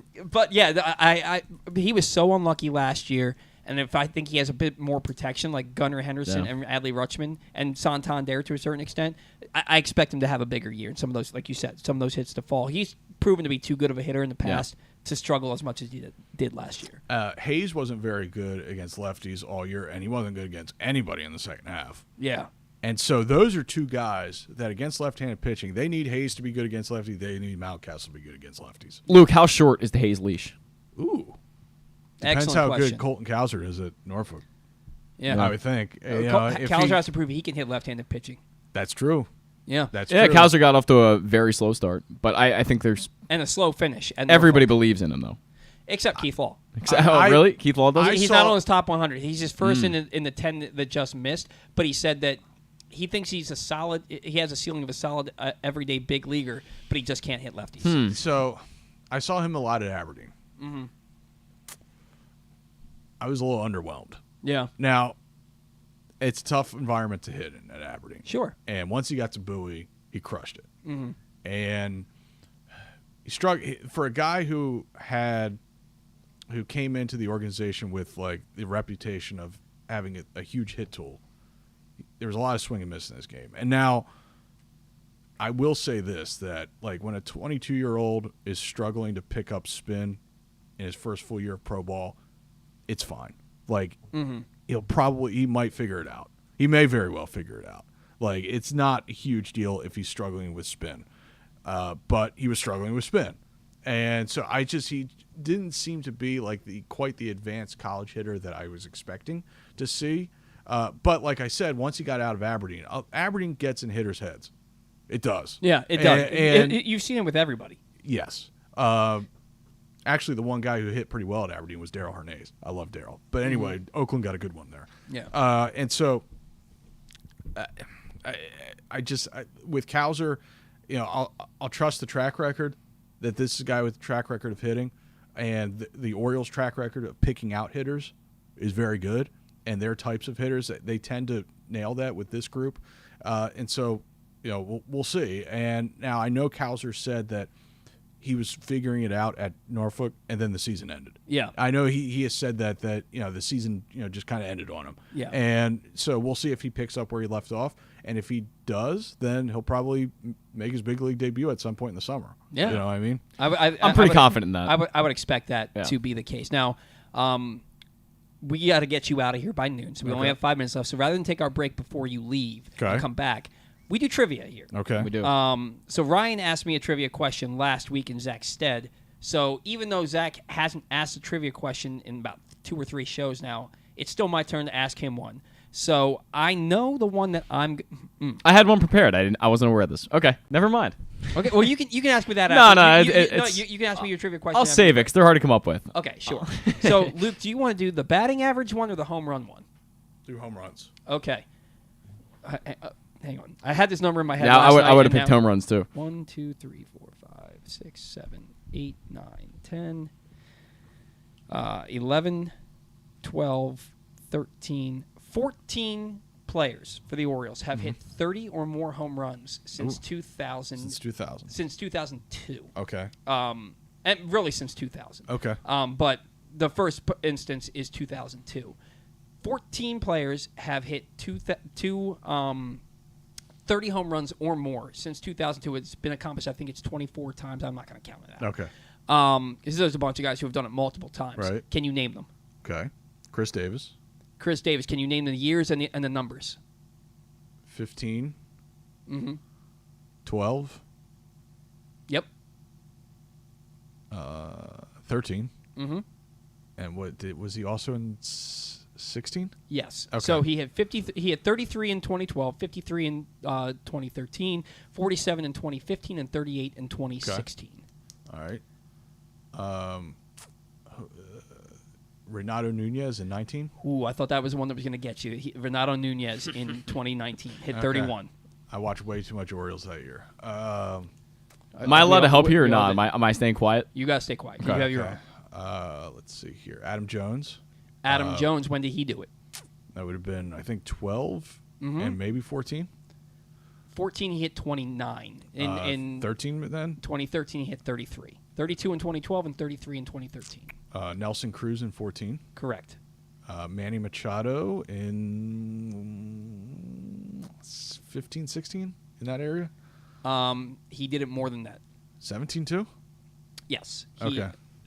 Yes, he hit, let's see, 2015 he hit 35, 2016 37, 2017 33. Okay. Jonathan Scope in 17. Yes. Mark Trumbo in 16. Yes. Did he also do it in 17, or did he get hurt? He got hurt. He only had 21 that year. Yeah.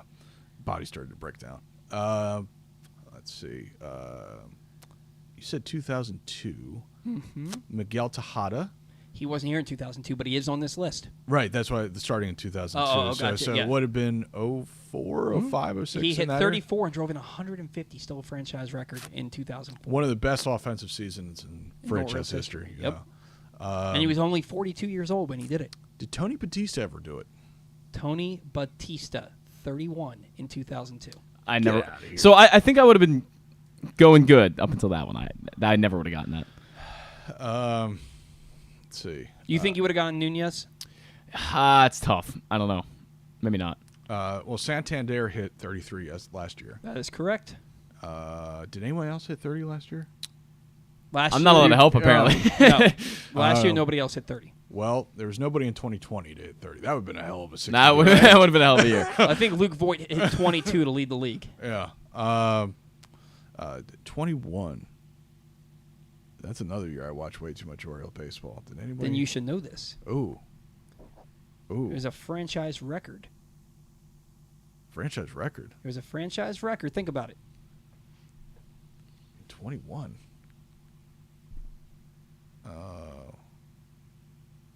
Franchise record of what? Of home runs for... Oh, Mountcastle. For a rookie. Yeah. Beat out Cal Ripken, yeah. The By the way, Anthony Santander, with his 33 home runs last year, became the leading American League home run hitter in a single season for a player named Anthony that goes by Anthony. Really? Okay. Oh, because guys go by Tony. Okay, Yeah. I get it. He goes by Tony Taters. How too. many do I have left? 3. Ooh, only 3 left. 3 without a miss, by the way. Do you want me to? I'm going to give you another moment or two because it is noon. No, I think. Hold on. Since 2002. Now I'm going to start throwing darts. I'll tell you. Did Melvin Moore ever do it? That's your first miss. He hit 27 for a career high. Okay. And I believe that was in 2004 when he hit 340. That was one of the. You're fine. I have one when he runs out, but you have 3 guys left. The furthest instance away is 2011. Ooh. Oh, Mark Reynolds. Ooh, Mark Reynolds was not on the list. Yeah, I feel like Mark Reynolds did do it. Mark Reynolds did do it. In 12, right? He hit 23 and 12. He hit 37 in 2000. Yeah. Baseball Reference is my go-to, and they leave a lot of players off. They these do lists. once in a while, Mark Reynolds hit 37, and he wasn't on the list. And I was compiling this after 10 hours of studying yesterday, and I was laying in bed about to go to sleep, and I was compiling this list, so it didn't even register to me. But there was another one that hit 30. The only time in his career he hit 30 home runs. Ooh, do you know this? Can I take a guess? Mm-hmm. Luke Scott? No, his career high was 26. Okay. And I don't think he was. But I do know the other one. I don't think he was on the team in 2011. I do know the other one. So That's not this one. I'm like 99.9% certain that Matt Wieters never hit 30. No. His career high was 23. 2011.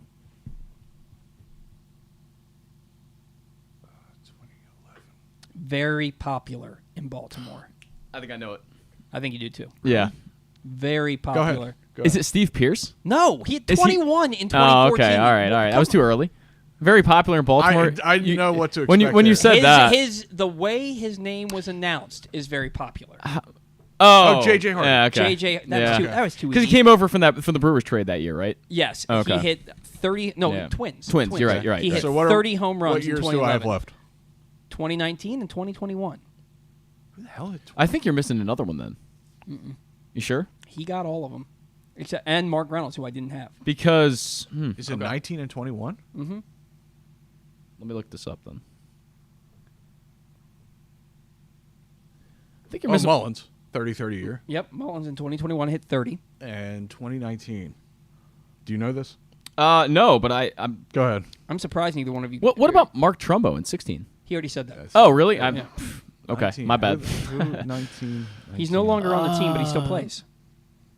19. Another very popular player. Very popular. Oh, Mancini. Yep. Oh, yeah. 35 in 2019. Yeah. You only had a couple of misses in there, Yeah. and you got like the first 23. Yeah, he did good. He did really without good. a miss, which was impressive. My- I don't think I could have done that. Maybe Batista and Nunez would have tripped me up. You got Never me got to the finish line there. Yeah. When you're like very, very popular teammate. Well, I wanted you to get it, and I also know you got to get out of here. So, Luke, always great when you come in. We'll do this again when we get closer to opening Luke. day. Absolutely. Enjoy the lacrosse game. Hopefully, the weather's a little bit warmer once you get out of here. I think it's Absolutely. supposed to be in the mid-50s today, so I think you'll be all right. It's a great day for lacrosse. Yeah, enjoy that. You said it's who's playing Towson and Loyola? Maryland to Loyola. Maryland and Loyola this early in the year. Yeah. It's a good game. Well, they played in College Park last year. This is the return game. Gotcha. That's awesome. Have a great time, man. Thanks, we'll Luke. talk to you soon, man. Thanks for coming All right, in. You bet. Thanks, guys.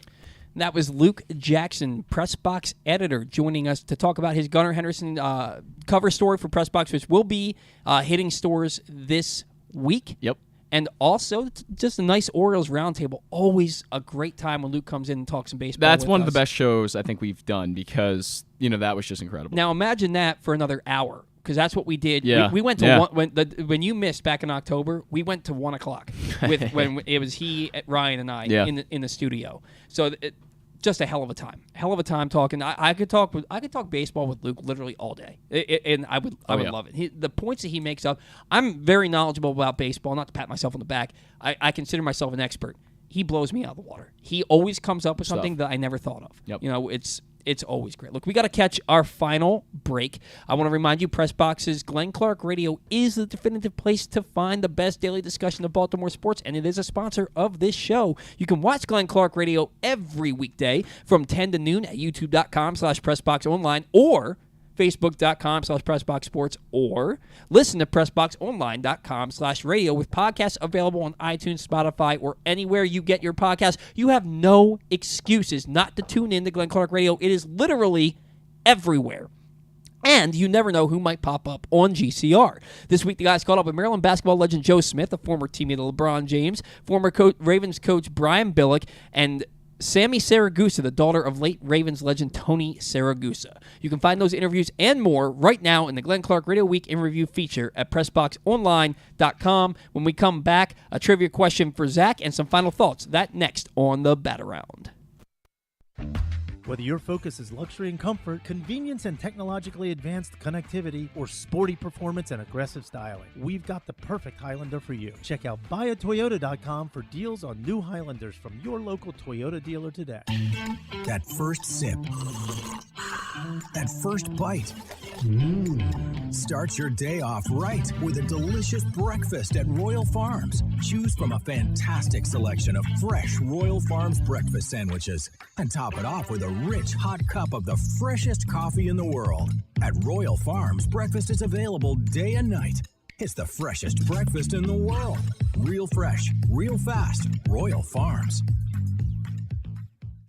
The latest edition of PressBox is available now, and it's our annual Best Of issue. On the cover, we recognize Orioles catcher Adley Rutschman as our 2022 Mo Gabba Sports Person of the Year, and he sits down with us to discuss how his arrival in Baltimore was simultaneous with the Birds' turnaround. Also inside, we recognize the top people, performances, and moments of the year throughout the local sports scene. PressBox is available for free at over 500 area locations, including 60 Royal Farm stores, and you can always find the entire edition as well as the best daily coverage of the Orioles, Ravens, and Terps at PressBoxOnline.com. Gambling can be a fun and entertaining experience, but there are risks involved. If you're planning on betting on the game at the casino or on your phone or computer, know your limit, stay within it. Set a budget and a time to stop. Remember, gambling isn't a financial solution, and it doesn't mix well with alcohol or drugs. Know the risks and have a plan before you begin gambling. For free and confidential services, call 1-800-GAMBLER 24/7 or go to helpmygamblingproblem.org. There's something for everyone this February at Laurel Park. Come watch live horse racing every Friday through Sunday and join us on Saturday, February 18th for the Winter Stakes Spectacular featuring 6 stakes races and $900,000 in purses, including the General George and Barbara Fritchie Stakes. The fun doesn't stop there. Stick around for our Winter Mardi Gras celebration with live music, delicious food and drinks, and a carnival atmosphere. Plus, don't miss out on President's Day holiday racing on Monday, February 20th. Visit laurelpark.com for more info. That's laurelpark.com for more. See you at the track.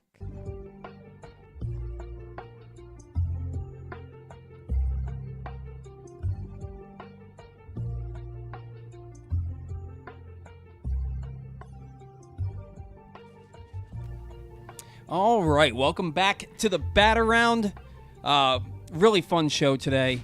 Stan was great as always. Ryan Ripken's always a blast to talk to. And Luke Jackson he makes a roundtable. Like, again, we could just talk baseball with him all day. Yeah. Ton of fun talking with him. Now, I do have some trivia. You got me a little nervous now. I thought it was going to be easy. Like I said, I would have done well in the home run one because a lot of those guys I grew up watching. So it really didn't have much like 2000 to 2010 in it, and that's where I really seemed to struggle. So hopefully this will be better. I'm going to go back because I think that this is a question that I asked you. It's not. I don't think it's on here. I believe I asked you this question last year. Okay. And I did all right? No, you didn't. All right. Look, for whatever reason, like I said, I do better when we're doing the Family Feud style thing because when other people say things, it brings things to my head. And when I'm just sitting here alone and not really getting any help that way, I really start to struggle. I know all of this in some way. I've heard it at some point in my life. I mean, I've heard so many Orioles-related things throughout my life. But, it doesn't always come to me. So I'm not the best trivia star in the world when it comes to the Orioles. Well, that's okay. That's okay, man. You've Don't done, need to be. You've Don't done need to well be. enough. There's been some ones where I've done better on than others. Yeah. I'm almost certain I've asked you this question in the past, and Okay. but for some reason, I won't remember. Just like today, I didn't put the trivia question in the notes. Okay. You have two options. Okay. You can either name the 6 players since 6 players in Orioles history to hit 319 or better. Okay. And the furthest away is 1994, or the 4 players in Orioles history to have a lifetime Orioles batting average of 300 or better, and they all played a minimum of 3 years with the club. So 4 players are better, or 4 players or more. 4 players that hit 300 or better. Got you, right, for their Orioles career. It's not a caveat that they played 3 years or more. Can I have that home run question from right? Jeez. But 319 is really high. I mean, that's exceptionally high. I think I could have done well with that one. I don't know that I could have done as well with the 4. Yeah. I don't know which one to pick. Can we combine them and I can just start throwing out answers and you can see if any of them are. Let me see. 2 of the guys on the highest for a season are on the highest for career. Okay. Just with the Orioles. Okay. I mean, can I throw out Aparicio? I feel like Aparicio had a really high average at one point. No, Aparicio was not a. Okay. Frank Robinson. Frank Robinson hit 300 for his Orioles career. Okay. So which one are you just combining the two? Yeah, I think that might be the easier. He hit 300 for his Orioles career. He is one of those 4. He is not one of the 6. What's the minimum at bats again? Not at bats. It's for their minimum years played. Years played. That's it. There is no minimum, but Okay. the 4 guys all played 3 years or more. For the Orioles. Got it. Okay. So I got to think. I mean, Eddie Murray, great hitter. I'll throw him out there. Eddie Murray's career batting average was 294. Okay. And he does not have one of the highest 6 batting averages Yeah. of 319 or higher. I can't imagine Cal did it, but why not throw him out there? Cal, 323 in 1991. Cal was a really good hitter from He was a good hitter his entire career, but he was an elite hitter from 1982 to 1991. Yeah. I'll throw Mark Belanger out there. Why not? No, man, you have named 2 guys who were not known for their bats. No, of course, Aparicio Mark Belanger defender, but same thing with Aparicio. You never know. There's always a guy in there who can hit 300 one time. Did Jonathan VR do it at any point? He hit 279 his 1 year. That was what it was high. Okay, but he only played a year and a half. But yeah, even he hit 279 that year. What about Brady? Never. I think his highest average was 291 when he hit 50 home runs. All right. Let me keep thinking here. What about Ken Singleton? No. Give me. I don't know. Why not? Give me Al Bunbury. No. Okay. He did have a couple 200 hit seasons. I know Cedric was close, but he didn't hit 300. And certainly wouldn't have gotten close to 319.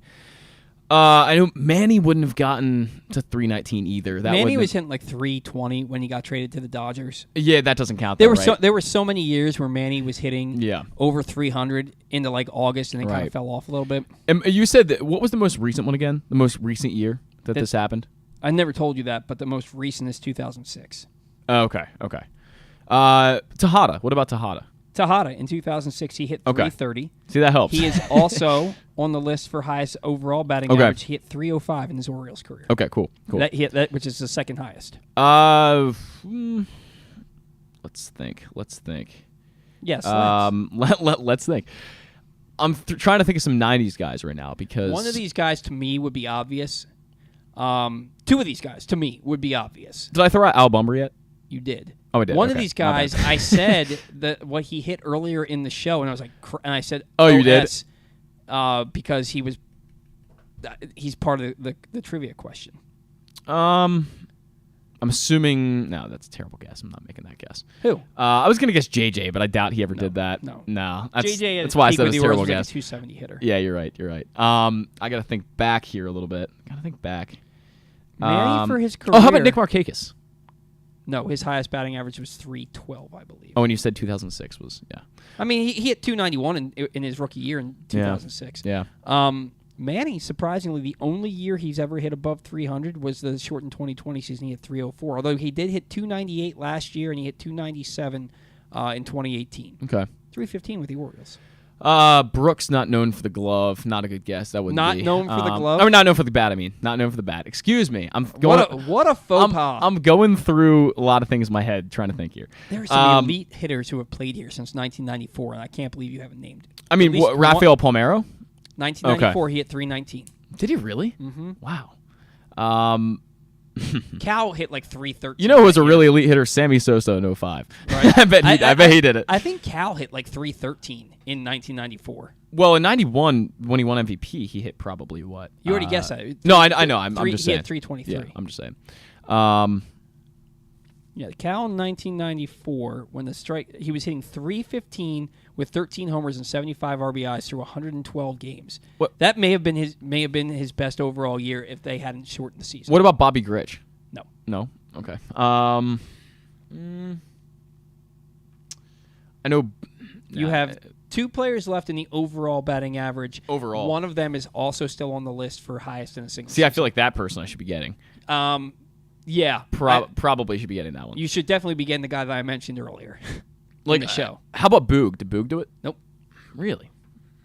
Boog was more known as a power hitter. He literally won MVP, though, one year. So, you know. Yeah, 1970, I think. 60. I think it was 1970 sure. he was the MVP. Sounds right. Man. These are so difficult, I swear. A year over 319. It shouldn't be. The batting averages are 327, 328. I'm not telling you the last Wow. one because if I say it again, you're going to get it.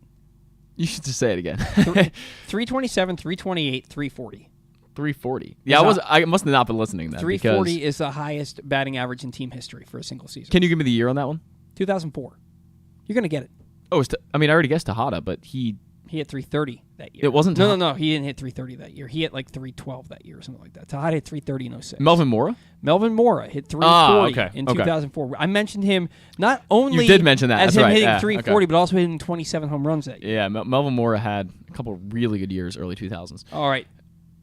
There are 2 players on each list remaining. One of them is on both lists. Okay. 2 of the 3 players remaining are in the Hall of Fame. 2 of the 3. Alomar. Roberto Alomar, 328 There we in go. 1996, and he hit 312 for his Orioles career, the highest in franchise history. Okay. See, when you say stuff like that, it helps. Well, yeah, but I mean, another Hall of Famer. I feel he is a Hall of Famer, but not as an Oriole, probably. I mean, he played for the Orioles. He's right, not, but like not the cap isn't in the Hall of Fame. No. Otherwise, he'd have a statue and a number retired out in the. Right. He is a Harold Baines. Harold Baines. There we go. 301 career hitter. Okay. This last guy. One more. You're never going to get him. No, I'm probably not going to get him. There's I'm probably not going to get him. He has an unfortunate similarity to a player who was named earlier in Luke's trivia question. Unfortunate similarity. In what way? I'm not going to tell you. It's an unfortunate similarity that has nothing to do with baseball. Like weight or something like that? Like, what's an unfortunate, like, I mean, I'm thinking of, Nelson Cruz being a big guy, but he didn't do it. It's not not weight. It has nothing to do with their weight. I don't know. I mean, it could, but I don't know. Health. Marty Cordova in the tanning bed. No, I know Marty Cordova. But let's think. He was mentioned earlier. Popular player has a similarity to this guy. I mean, popular player, I know you named Trey Mancini, but he didn't hit that high, and he wouldn't have. I said that he has a similarity that has nothing to do with baseball to this player. But an unfortunate health similarity that has nothing to do with baseball to this player. Really? You named the player. I named the player. Trey Mancini is the player that he has a similarity to. Right. It's an unfortunate health similarity. What did Trey Mancini have? He had cancer, but I He had colon cancer. Colon cancer. But someone else did? I don't remember. Well, you weren't alive. Yeah, right. I wasn't alive. When were you born again? 01. Oh, yeah. The year that he did this was 3 years before you were born. Okay. And at the time, it was 1 point lower than the all-time Orioles single-season record which was set in 97 by Roberto Alomar at 328. This guy hit 327. Who in the world would that have been? Had colon cancer. Eric Davis? Jeez, let me hold your hand and just walk you through. Good Lord. You know what, though? Eric Davis, and he's in the Hall of Fame. No, I said two of the three remaining are in the Hall of Fame. Harold Baines and Roberto Alomar. Okay. Those two guys. My God. Bone up. Go buy an Orioles. I mean, I got them all, so hey. You did not. Wait, who did I miss? You missed, all of them without my hints. I don't know about that. Without my hints. I don't know about that. If I hadn't given you the Hall of Fame hints and the colon cancer hints. Yeah, the Hall of Fame one helped. And the popular players. And Eric Davis is not someone I ever think of as an Oriole. He is a Red. He is a Red. He is a Red. He is also a former Oriole who hit 327 with 28 home runs and did it a year after having colon cancer. Yeah, he also did. Played baseball while going through chemotherapy for colon cancer. Eric Davis had a short-lived Orioles career, and it was great. I know that for a fact, but the Reds part of Eric Davis's career is the one I always think of. So there you go. And actually, Eric Davis, I guess the caveat is 3 years, because Eric Davis played 2 years for the Orioles, and his batting average was well above 300. Because in 1997, he hit 304, and in 1998, he hit 327. Wow. His Orioles career, he hit 321, which would be the highest, but he only played 1.5 years. Yeah. So, man, you suck. You suck, man. Look, how are we undefeated in Orioles podcast? I literally have told you this 30 times now on the show that when I get prompted by things like you just prompted me, that's when I start to get them. I'm just giving you a hard time. You don't suck. I have a Rain Man. You know what? You can do the trivia by yourself. I'm bowing out. I'll probably win. I'm bowing out. I have a Rain Man memory. You do when it comes to Orioles. Yeah, I mean, I to your credit, you probably studied that a lot more than I do. I haven't studied it. But okay. I remember it. I remember. Right, things. You grew up with a lot of it too. I mean, guys like Eric because Davis. You watched Eric Davis. It is my absolute passion. So for me, it's not even studying it. It's I see it and I remember it. I remember that Nolan Reimold hit 279 with 14 home runs and 49 RBIs his rookie year in 2009. Sure. I mean, everyone thought he was going to be great, and Nolan Reimold wasn't great. He could have been great. Well, no, it's not that he wasn't great. He was hurt. I remember. So that was, I think, 2014. I want to say I started watching baseball around 2011. That was kind of the year I first started really getting into it. And then I remember listening to Scott and Jeremy all those years on the radio. And Nolan Reimold was, for a little while, a favorite of theirs. And they had me obsessed with Nolan Reimold for a little bit. But everybody in Baltimore, because we were so bad when he was here, was obsessed with Nolan Reimold. And in 2012, when the Orioles got off to that hot start, he was hitting above 300, and then he made a catch that took him over the wall into against the White Sox, and he hurt his neck, and he never came back. Yep. And then he was here in 2016. He was here. I remember he had a monster home run for the Orioles in 2016, but he had these glimpses, he had these flashes, but he just couldn't stay on the field. Just couldn't. Yeah. God, the home run that he hit, it was a walk-off home run against Cleveland. I remember that one. It was in 2016. It was a Sunday afternoon game. I remember because of an unfortunate circumstance in my life that I was preparing for that I'm not going to talk about on the air. But the home run, if you go back and listen to it, the sound of the ball off the bat, it might be the loudest home run I've ever heard in Oriole hit. Yeah. It was incredible. But yeah, it never came to fruition for him because he couldn't stay on the field. By the way, speaking of Jonathan Villar and long home runs, I was at the game where Jonathan Villar hit that home run into basically the second deck in Camden Yards. It was close. I don't think it made it up there, but it made it back behind. So you know where the first section of... Did he hit this right-handed? He did. He hit all of his big home runs I remember him hitting were left-handed. It was like 470, though. That was the loudest sound I think I've ever heard as far as a home run goes. Jonathan Villar absolutely destroyed that one and then got traded for Easton Lucas. But that's another story, different day. But no, I mean, Nolan Reimold had a lot of promise. I know there were a lot of comparisons to, especially to Austin Hayes, early in Austin Hayes' career. Where still, I mean, Austin Hayes was healthy all year last year, but he was hurt. He was hurt. Yeah. You know what? I don't have high expectations for Austin Hayes because he was. I don't either. He was just so bad. Yeah. From July through the end of the year, that my expectations for him are literally through the floorboards. Yeah.